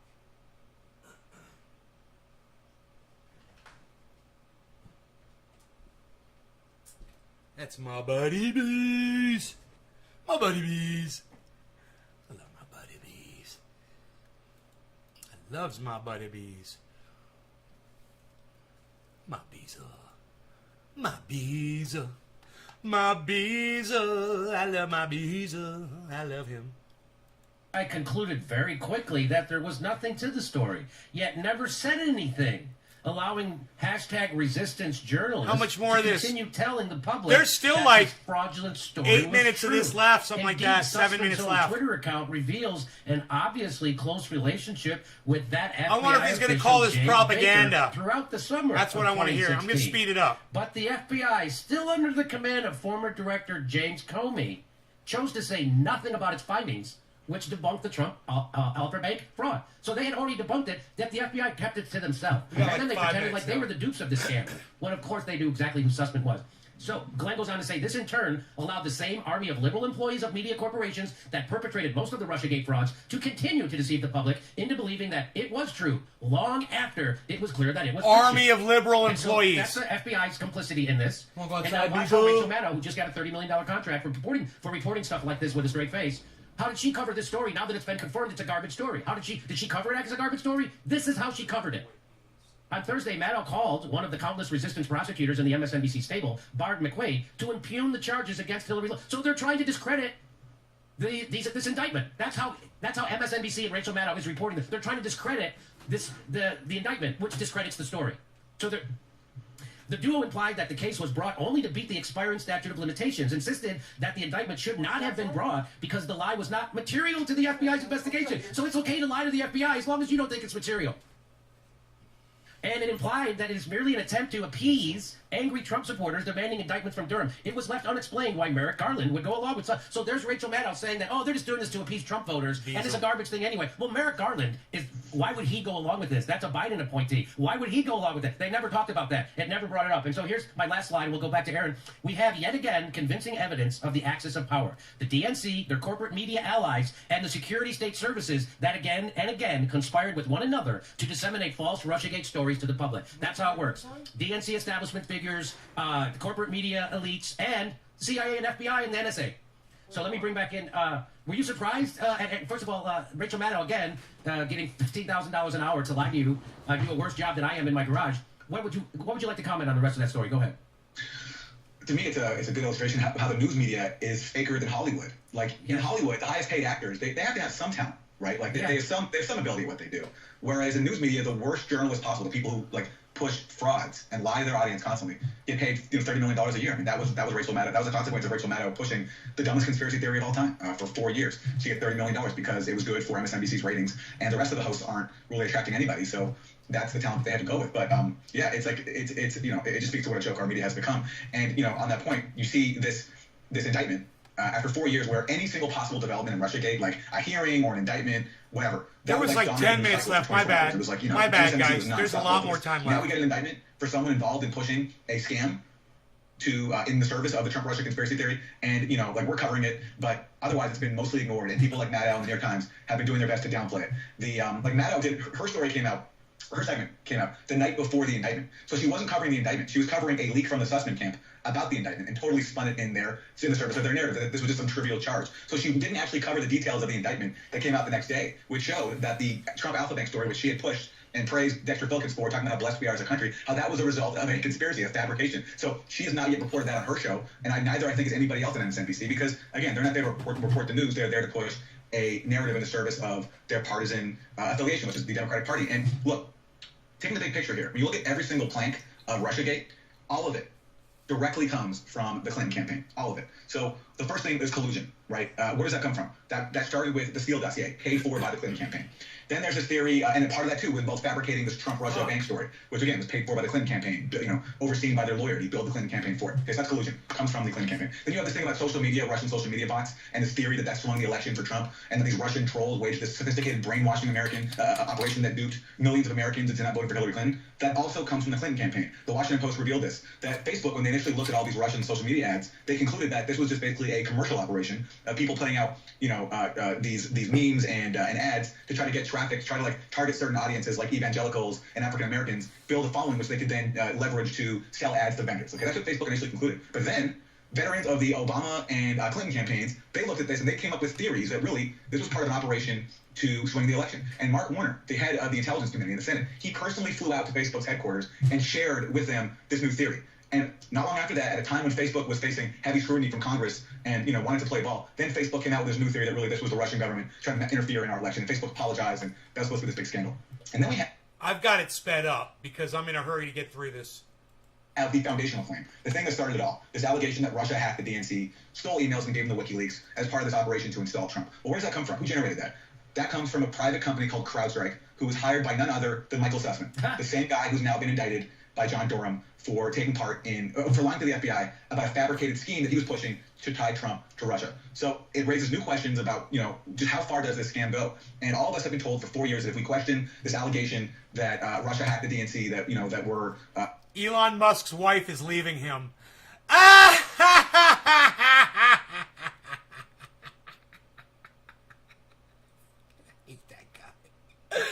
Normally, I don't rejoice in people's misery, but fuck that guy. Committing sacrilege, we've been attacked for it. So we have to trust whatever the FBI and CIA tell us. But the fact that Sussman was involved in hiring them, the fact that Sussman hired them at the same time as his colleague at Perkins Coie hired Fusion GPS to concoct the Steele dossier, and the fact that we haven't seen any of the evidence used to you could give them tea for everything, dude. It can always be tea till the very end. If you're doing compost tea correctly, it's just water with some bacteria in it, man. That's all compost tea is. So it's almost like you're flushing the whole time you're watering. Make this attribution to Russia, plus the fact, and we've talked about this before, that we learned 3 years after the fact that the CEO of CrowdStrike, Sean Henry, he admitted under oath that while in public his firm was accusing Russia of stealing emails from the DNC, that he told them under oath that actually they had no evidence of it. They had no evidence whatsoever. And the media, no mainstream liberal outlet fucking has stem. I just put a stem in. And he admitted that in, pretty sure, 2017. December 2017, that's right. Yes. Yeah. So in 2017, the guy who said Russia did this said, we don't have any evidence that Russia did this. And and no one reported that. Yeah. Okay. So listen, Jimmy, so just to wrap up, given the fact that Clinton's lawyer I kind of want to hear that over and over. Fake stories in the media and the FBI tying Trump to Russia. No longer going to get this for all. Cheers, everybody. That basically, smoke along with me. They were embarrassing for Hillary Clinton. They showed that she was telling the public one thing, telling Wall Street something else. That they were rigging the primaries against Bernie Sanders. And so if you can tie all this to Russia, then you can distract the public from the content of these leaks and just taint it all really as the work of this evil foreign power that wants to destroy our country. And then if you can tie Trump to Russia, then you can basically distract the public from all this. So, we don't know for sure what actually happened, but that is my speculation about what actually happened. Is that basically, just as Fusion GPS was brought in to do a job tying Trump to Russia, so was CrowdStrike. And, so some of us are out there still trying to report the story and get more information because, for example, the public has never seen the reports that CrowdStrike wrote and that the FBI relied on. Remember, the FBI did not inspect the DNC server itself. It relied on CrowdStrike's forensics. So there's a lot that we don't know, but a lot that raises suspicions that the rest of the media just is not following because they were too busy parroting the Trump-Russia scam. I just want to play this one more time, as an indictment of not only MSNBC, but in the press in general, the establishment press. And this is why you and I have a job. I mean, one evidence do you need? It's very, very obvious, and it's really Occam's razor here. The fact that we still have not been able to rule out the idea that this was a covert communication channel 2 years after the fact that no one has come forth with a plausible explanation for why this was happening, for why Alpha Bank was one of 3 organizations communicating with the Trump server in those months leading up to the election is just completely remarkable. And I think the fact that Frank's story got overlooked or criticized as much as it did, and the fact that now it's being revisited and you have the editor of the New York Times saying that there, was a story there, just shows the lack of imagination. The irony of her word choice is just amazing. That we lack imagination, not the people making up the story. This guy. Okay, and he's just sitting there. That's what a lying establishment piece of shit looks like when he puts on a suit coat and goes on MSNBC. That's the face he makes when he's lying, and he knows he's lying. And that's what it looks like. Isn't that nice to know? They look so nice and white. They look so white and truth-telling. Oh boy, clean. It's amazing.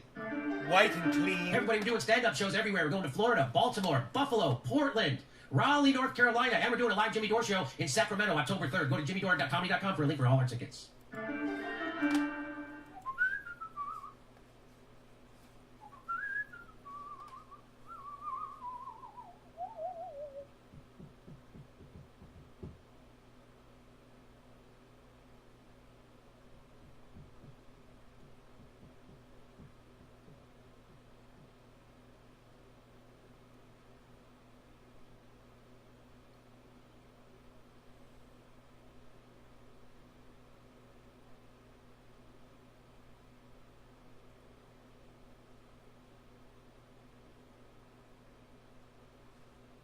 This. Oh, it doesn't say whether it's free or not? That's weird. It used to promote movies and it would say free, or it would say $4.99 or whatever to rent or something to buy, right? Well, War Games, one of my favorite movies in the whole world, it just popped up and it doesn't say whether it's free or not. Isn't that weird? I click on it.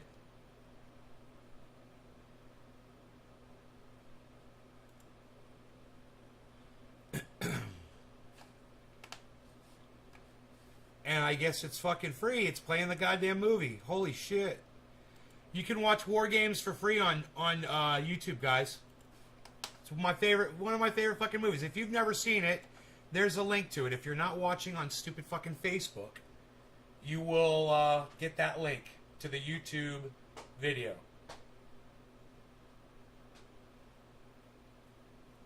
Wow. That will be, I guarantee, if you've never seen War Games, it's almost 2 hours that you will really enjoy.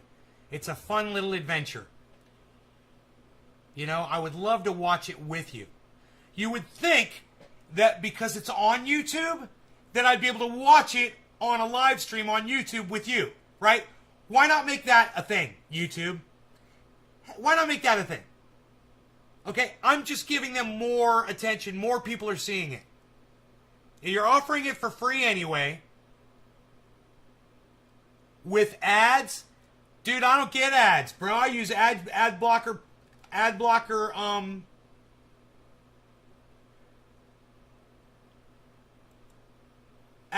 Plus, free ad blocker, bro. I use AdBlock Plus on my Google Chrome, bro. I don't ever see an ad on those with ads. I never see an ad, bro. I watch a movie from start to finish when I watch movies on YouTube for free. AdBlock Plus. Download it into your Google browser, bro. Turn it on for fucking YouTube. You'll never see another ad. Fuck ads. AdBlock Plus, bro. They got that shit locked down. Locked down. My drive has shown society is getting dumber. Drive? Where did you drive to?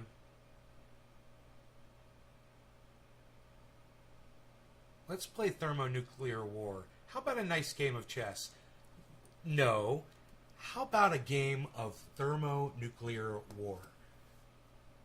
All right. Dude, I fucking love that goddamn movie. I want to watch it right now. It's an adventure. I want to go on that adventure. I've seen that movie so many times. I don't give a fuck. I've got the movie poster in the back, all stretched out, waiting for frames. Look at you, hippie chick, with your fucking nostalgia. Joshua, look at you. Whopper.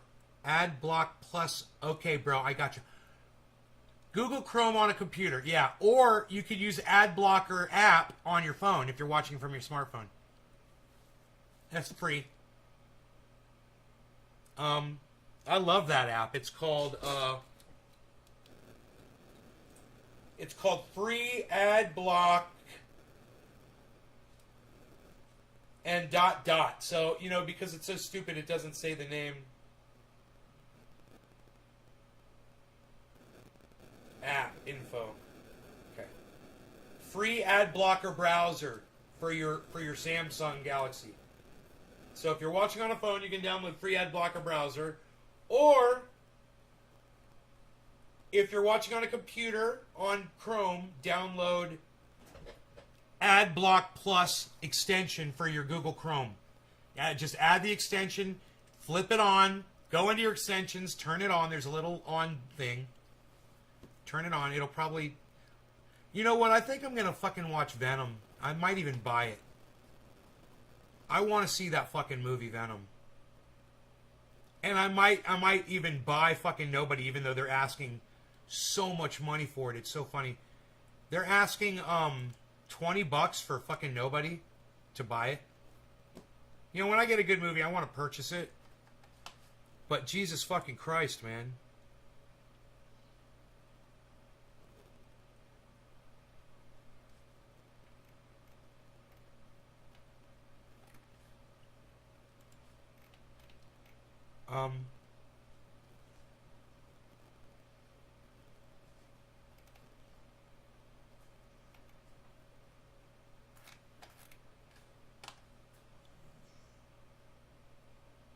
You have to click on the button buy or rent to find out how much it is. They don't say. So it's $20 to buy it. It's $6 to rent it. They're asking way too much money to purchase a fucking digital movie. Win-win situation, Billy. Right on. With Carnage. I spy a beezel. I spy a beezel. I spy a beezel, and he's the cutest thing in the world. He is a beezel. He's a beezel. He loves his daddy. Beezel loves his daddy. We've come a long way with our relationship. It's nice. He used to not like me as much. Did you know that? Yeah. He's found a new appreciation for me, man. He just loves me now. It's awesome. We were out in the yard the other day. I was working. He went down and laid down outside the grow house. I was inside the grow house working, you know. And I fucking came outside, and he got up, and I go, "What's up, buddy?" And he fucking did a little happy dance to see me. It's fucking cool. It's like, that's my baby boy. Yeah, I'm talking about you, baby boy. You're my baby boy.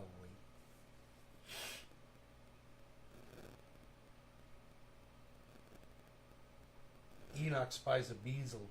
A beezel.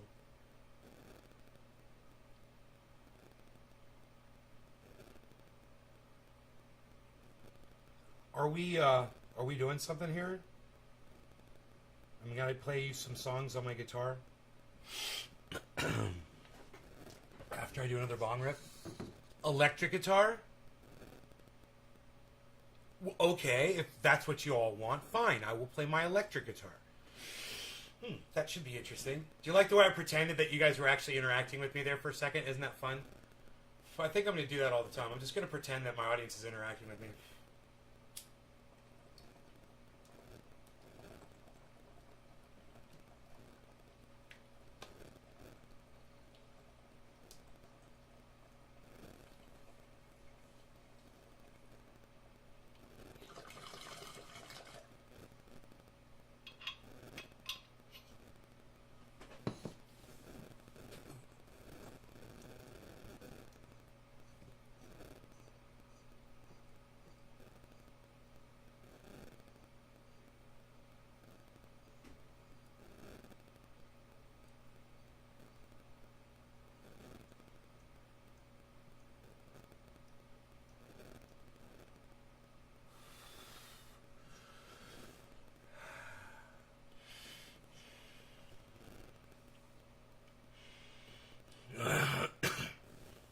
Anton Howens. I'm good. How are you, buddy? I'm about to play my electric guitar. I'm feeling really good. If I'm doing that, you know I'm going to get good.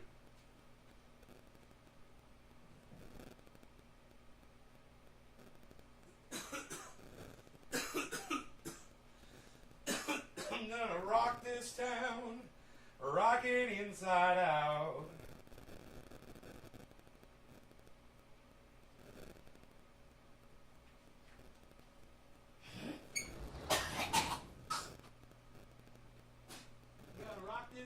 Make them scream and shout. I'm gonna rock, rock, rock, rock. Gonna rock this town, gonna rock this block, gonna rock till we don't gonna rock this town, rock it inside out. Oh God!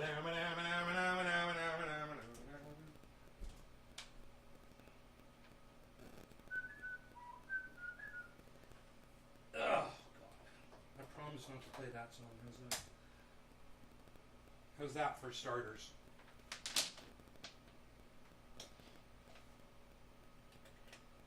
See how long I can last.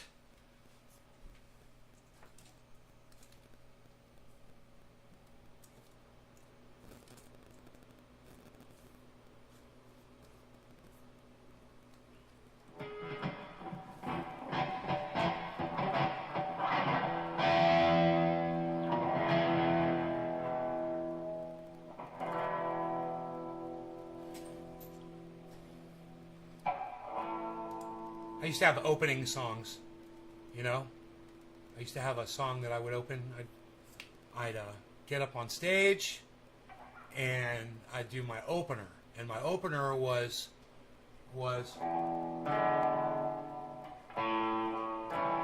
Rogie's Going in the Other Room.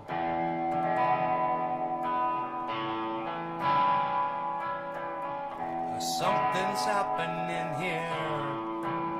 What it is ain't exactly clear. There's a man with a gun over there telling me I've got to beware. He said, stop, children, what's that sound? Everybody look what's going down. Leaves are falling all around. Time I was on my way. Thanks to you, I'm much obliged. Such a pleasant stay. But now it's time for me to go. That's my way. But now I smell the rain, and with the pain, and it's headed my way.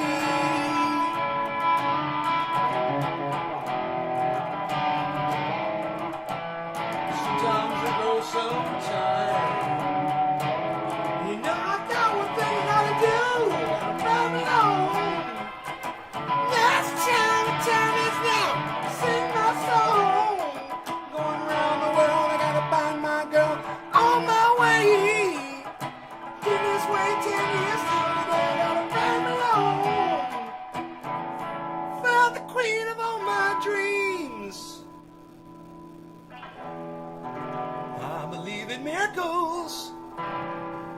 where you from? You sexy thing, you sexy thing, you.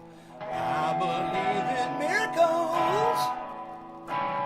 Since you came along, you sexy thing.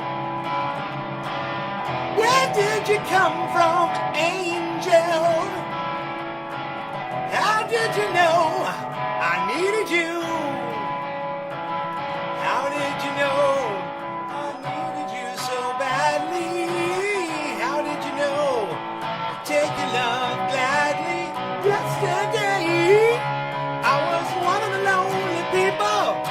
Now you're lying next to me, making love with me. I believe in miracles. Where you from? You sexy thing, you sexy thing, you. I believe in miracles. Since you came along, you sexy thing.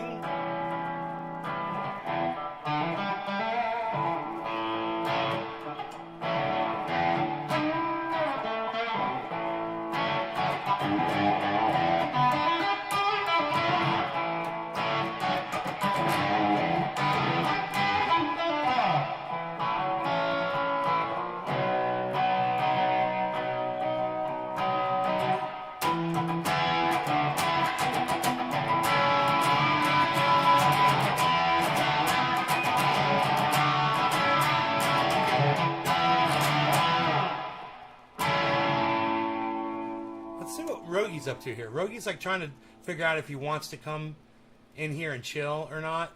And he's like, it's kind of loud. Let's play his favorite song. When you wake up in the morning, you hear the work bell ring. And then they march you to the table. You see the same old thing. There ain't no food up on the table. There ain't no pork up in the pan. But you better not complain, boy. You get in trouble with the man. Let the midnight special shine a light on me. Let the midnight special shine a light on me. Let the midnight special shine a light on me. Let the midnight special shine a light on me. You ought to come with Moses. How in the world you know? By the way, it's well ain't wrong, but as the clothes she wore, the umbrella on her shoulder, piece of paper in her hand. You know she come to see the governor. She wanna free her man. Let the midnight special shine a light on me. Let the midnight special shine a light on me. The midnight special shine a light on me. Let the midnight special shine a ever-loving light on me. Well, if you're ever in Houston, you better do the right. Oh, you better not gamble.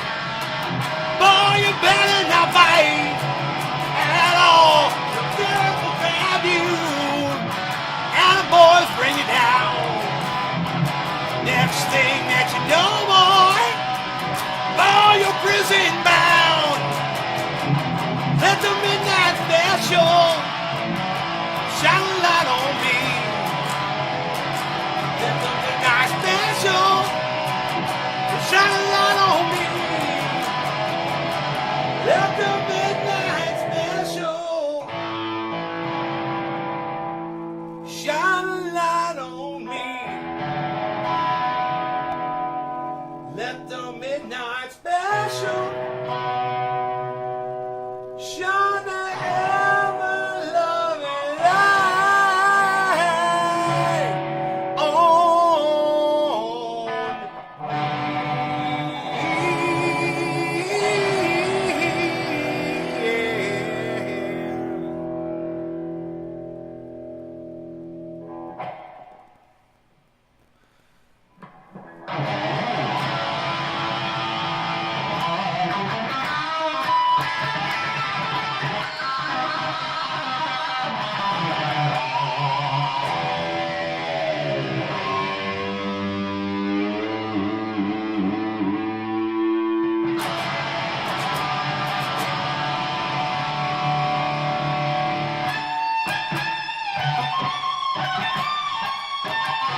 So, what do you think the teacher's gonna look like this year? Wow! Ooh! Children, stop that screaming! Teacher, don't you see? Don't wanna be no uptown fool. Maybe I said that hell, but I am doing well. Teacher, need to see me after school. I think of all the education that I think my homework was never quite like this. Whoa! I got bad, I got bad, I got bad. I'm the teacher. I got bad, so bad. I'm the teacher.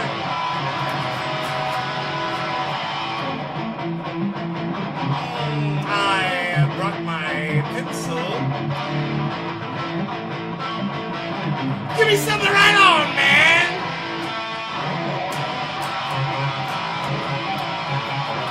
Ooh! I learned your lessons. Your lessons are so cool. I know about this school. Little girl from Cherry Lane, how could you be so bold? How did you know that golden rule? I think of all the education that I missed. Within my own work was never quite like this. Woo! I got it bad, I got it bad, I got it bad. I'm off the teacher.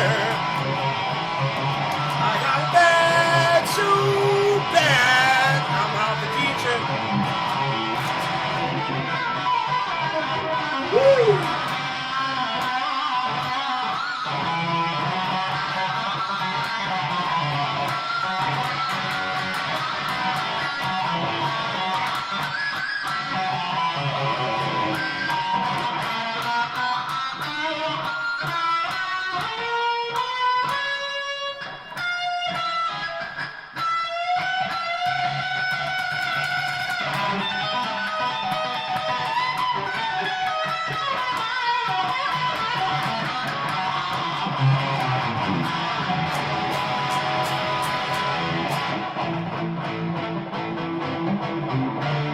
Oh, I think the clock is slow.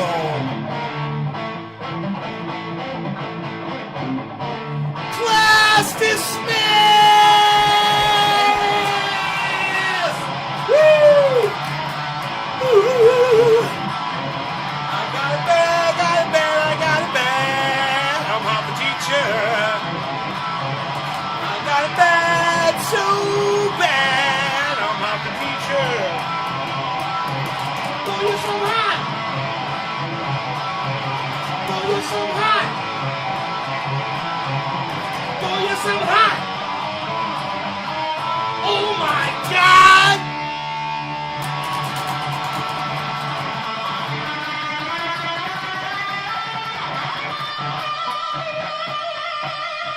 Woo!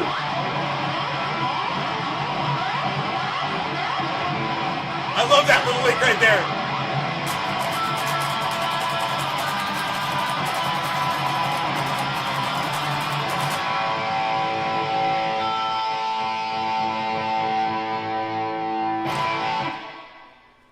And look at this.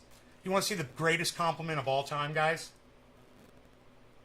That right there is the greatest compliment. When my dog could sit here and handle this. Here.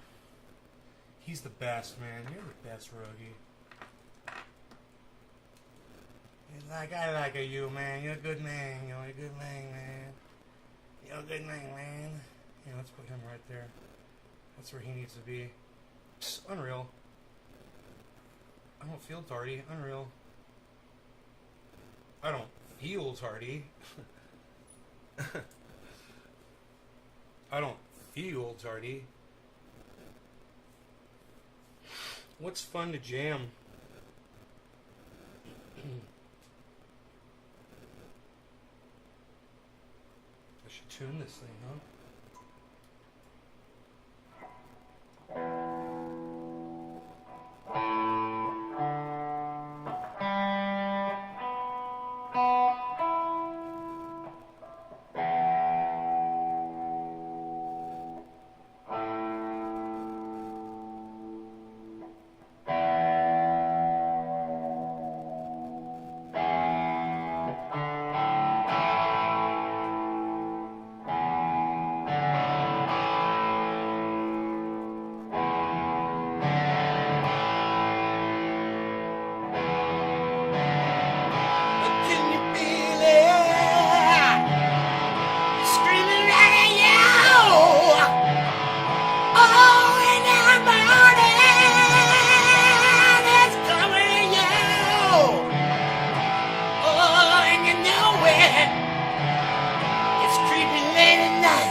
AC/DC. That's me trying to sound like AC/DC.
To the last note, man.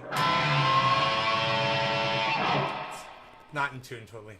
Up there, obviously. Yeah, it's out of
the store is straight. Me and Uncle Tom were fishing, it was getting pretty late. On the edge of town, right beside the wishing well, where they say it got no bottom, take it down the hill. Going through the bush and then off to the right. Oh, there's a bell going out. Gonna get me there, going to the left, to the water's edge. I'm going to see you down in Uncle Tom's cabin, oh yeah.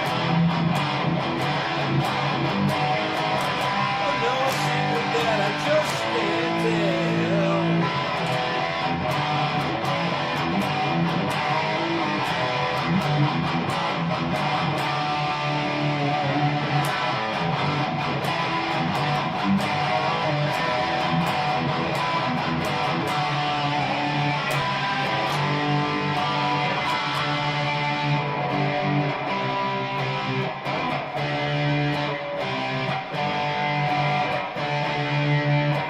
Who put the bodies in the wishing well?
You knew AC/DC was your first concert? I thought that was AC/DC song. You thought that was an AC/DC song?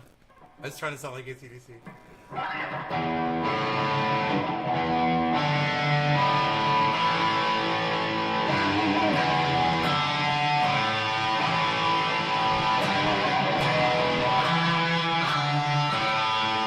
Just sounds like something they would write. I'm a producer. I'm a studio producer, so I know how to do shit like that, I guess.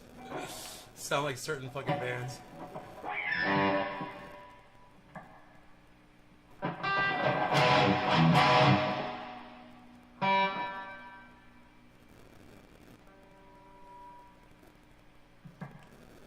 Why are you so beautiful? This dog just so fucking gorgeous. Am I right?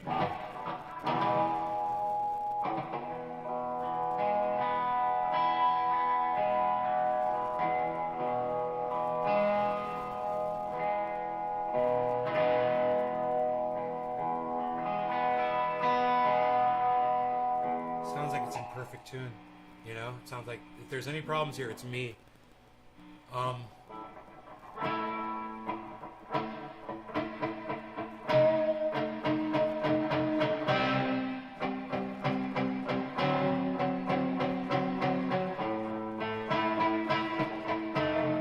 a little out of tune.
some Sweet, man.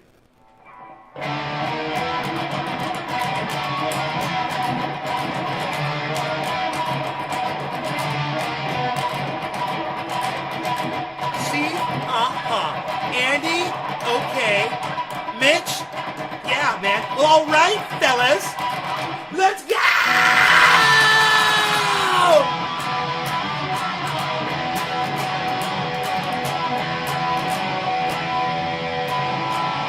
How's it go? I gotta learn it first.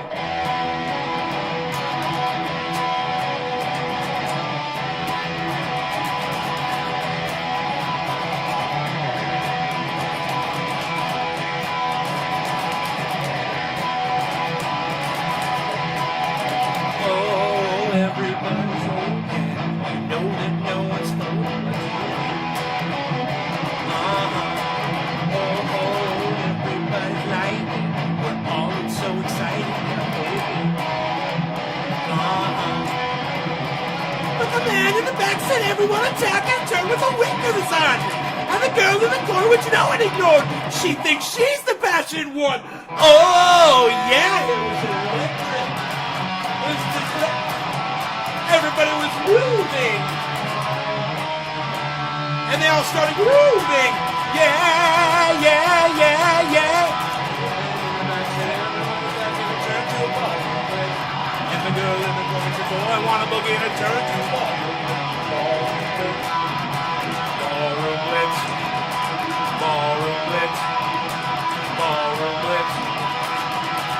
It's the ballroom blitz. It's the ballroom blitz. It's the ballroom blitz. Yeah, it's the ballroom blitz.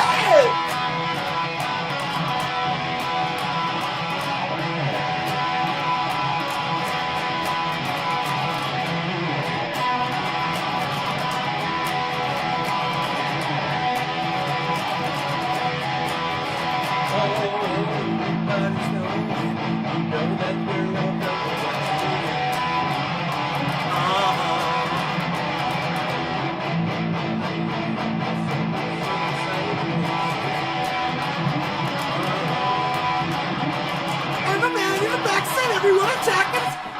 What is this? And the skies. The wink of her eye. That's what it is. Oh, yeah, it was electric. Everybody was hectic. Moving. What's that next chord? There it is. And they all started moving. Yeah, yeah, yeah, yeah.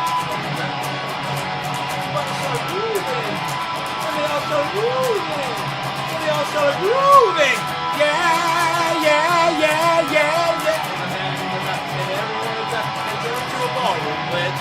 And the girl in the corner said, oh, I want to boogie and turn to a ballroom blitz. Ballroom blitz. Ballroom blitz. Ballroom blitz. Ballroom blitz. It's the ballroom blitz. It's the ballroom blitz. It's the ballroom blitz.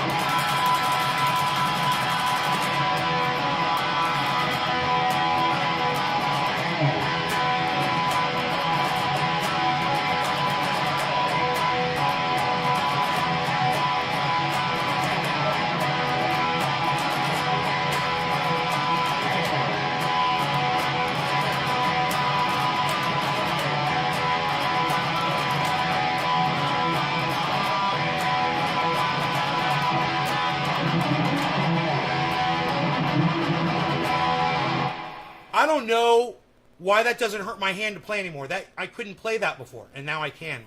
And that's weird. That song's always been hard for me to play. Now I can play it pretty goddamn good. Extreme song from Bill and Ted's... No. No, I don't. I'll have to listen to it.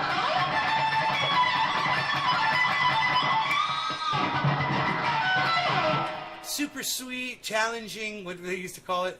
So triumphant licks, bro.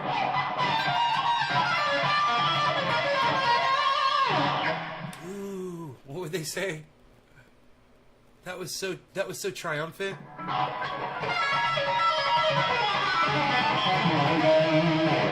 Wow, triumphant, dude.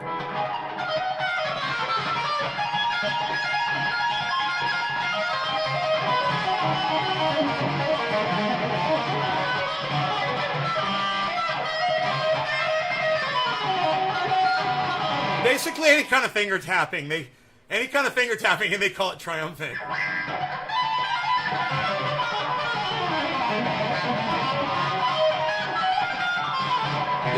If you put your fingers on the right notes, watch this.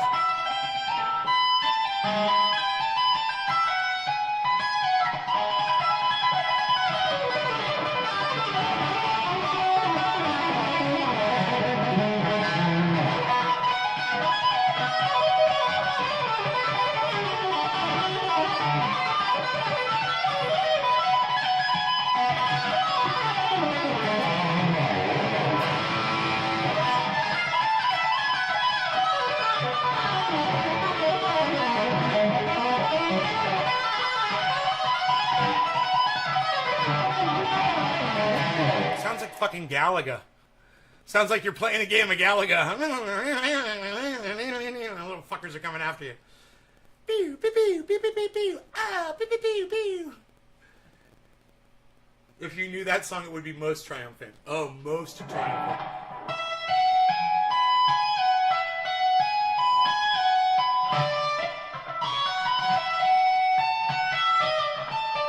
That's pretty cool.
Song is that? It's reminding me of a song. I don't know what it is. I was more like this.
What song is that?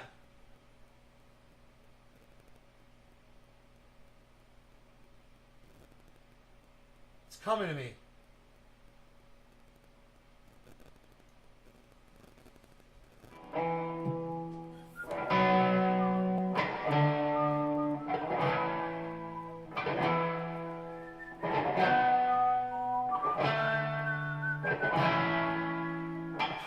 song is that? It's driving me fucking crazy.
Song is that? It's driving me crazy.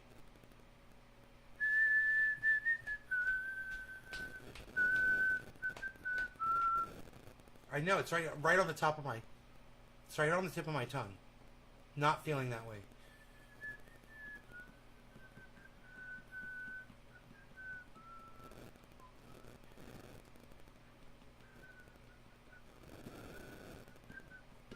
God, it's driving me crazy.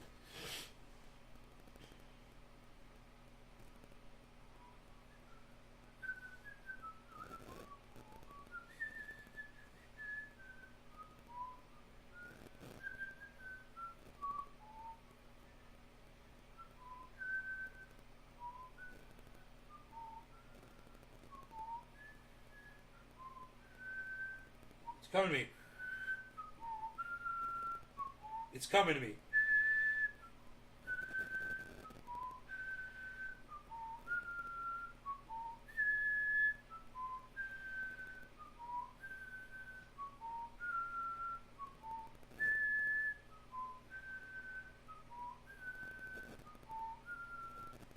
It's coming to me. What song is that?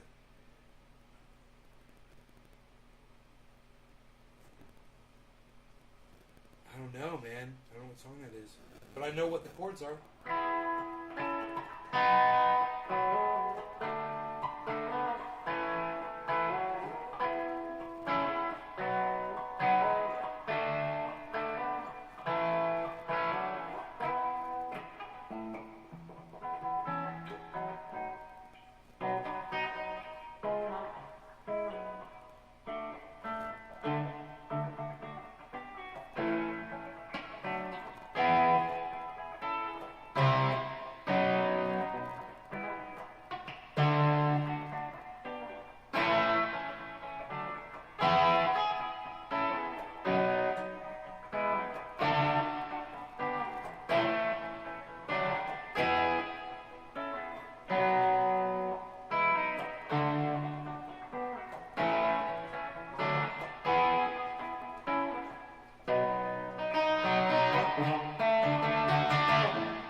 Oh my God!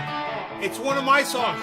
All the cry since I'm turning my back on them. Oh, isn't it nice as I'm walking away from them? Oh, isn't it nice? That's my fucking song. I'm like, that reminds me of a song. Isn't that funny? It was my fucking song. You want to hear the song? Here's the song. It goes like this.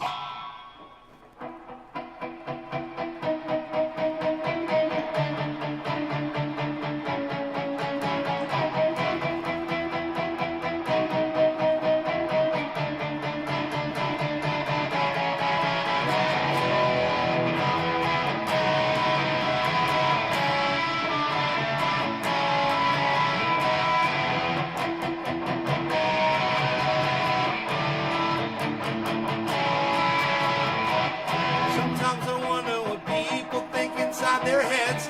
There are times when I really couldn't give a care, as if they think that the world revolves around themselves. Makes me realize that this is atmosphere. So when I'm walking around the way I usually do, I go to places and sometimes even think of you.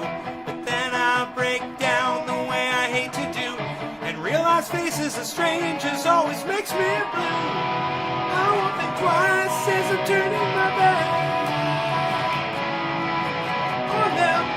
Oh, is it nice as I'm walking away from them?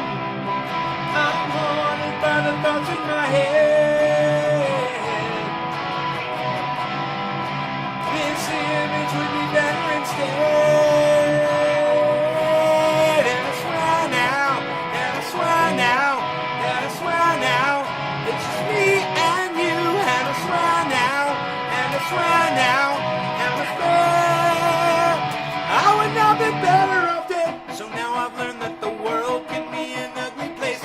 The worst of times have brought tears rolling across my face. Not concerned all the ones I thought would still be near. They packed their bags and hightailed the hell right out of here. Does this mean now that you are the only one around? Because the things that they've done have led my ship aground. Half my friends were too strong to let you bring them down. There's just one thing to say before we hit the town. I won't think twice as I'm turning my back on them. Oh, is it nice as I'm walking away from them? I'm haunted by the thoughts in my head. This image would be better instead. Hey, Bella, swear now, and I swear now, and I swear now, it's just me and you. And I swear now, and I swear now, atmosphere, Enoch, atmosphere. And I swear now, and I swear now, and I swear now, it's just me and you. And I swear now, and I swear now, atmosphere, atmosphere.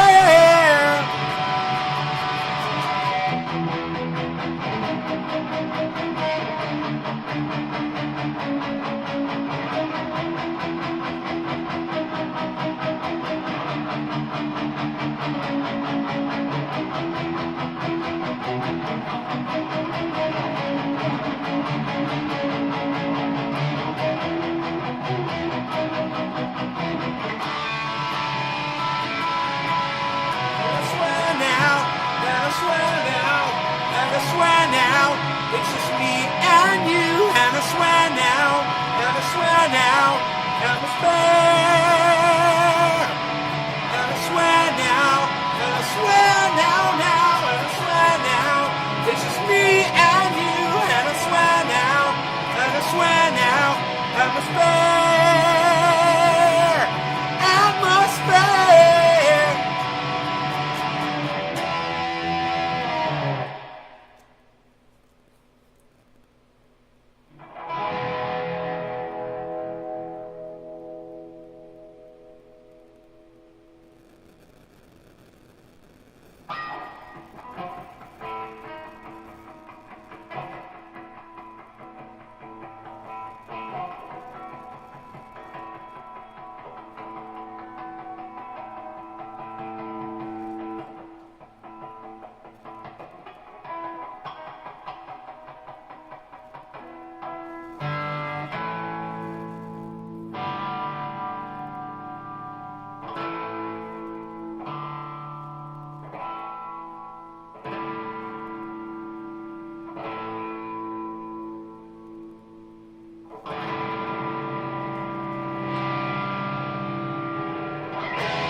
Remember we learned that scale.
Wants to come inside.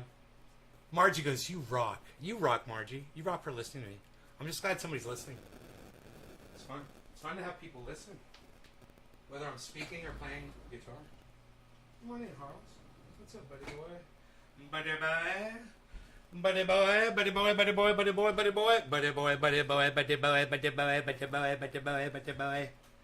You got what you need over there, buddy?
jamming over.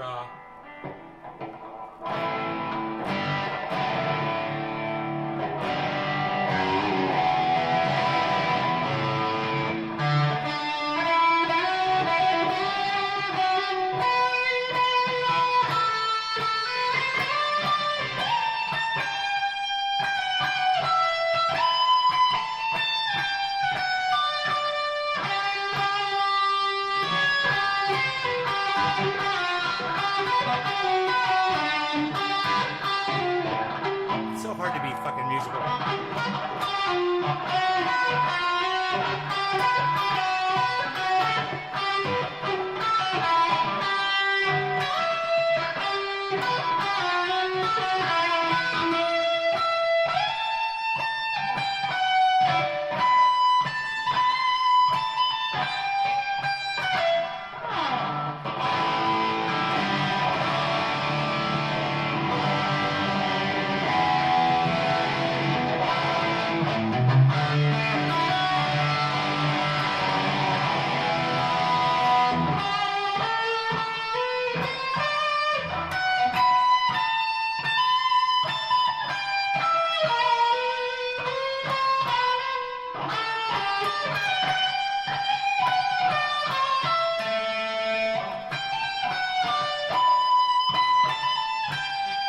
Fucking Eric Johnson, dude. You just couldn't start unlocking some of the concepts that he does.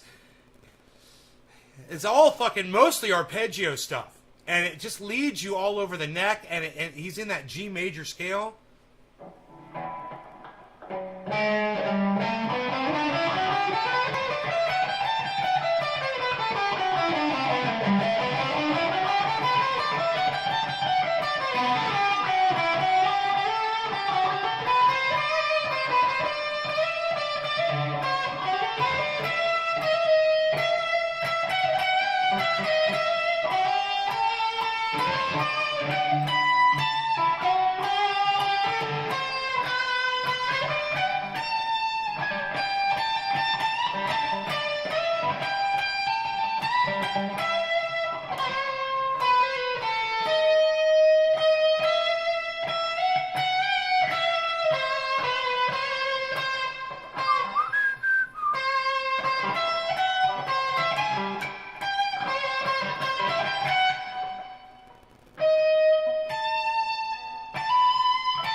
Bees, you want to go outside? You go outside, Beazle? I wouldn't mind going outside with you. I gotta eat first, but you can go outside. Go outside. Everybody, ooh, look, there's a stink bug. Or a piece of fur, I can't tell. I think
Why? Because I do the sparkly sound? Because I do the sparkly sound? The sparkly sound?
Dabber.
The dabber. That was pretty good. Yeah, let's try this other dabber. We'll try to do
fun playing with that.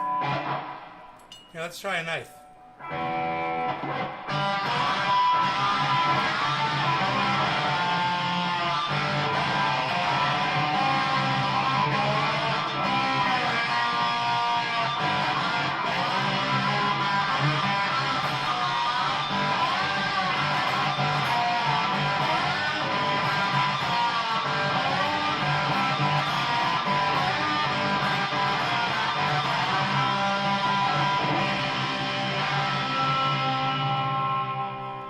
Oh, make it my dime day.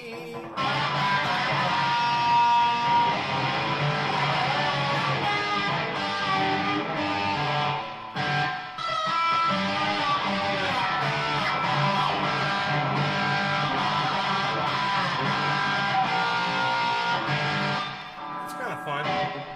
Different objects. Here's another thing.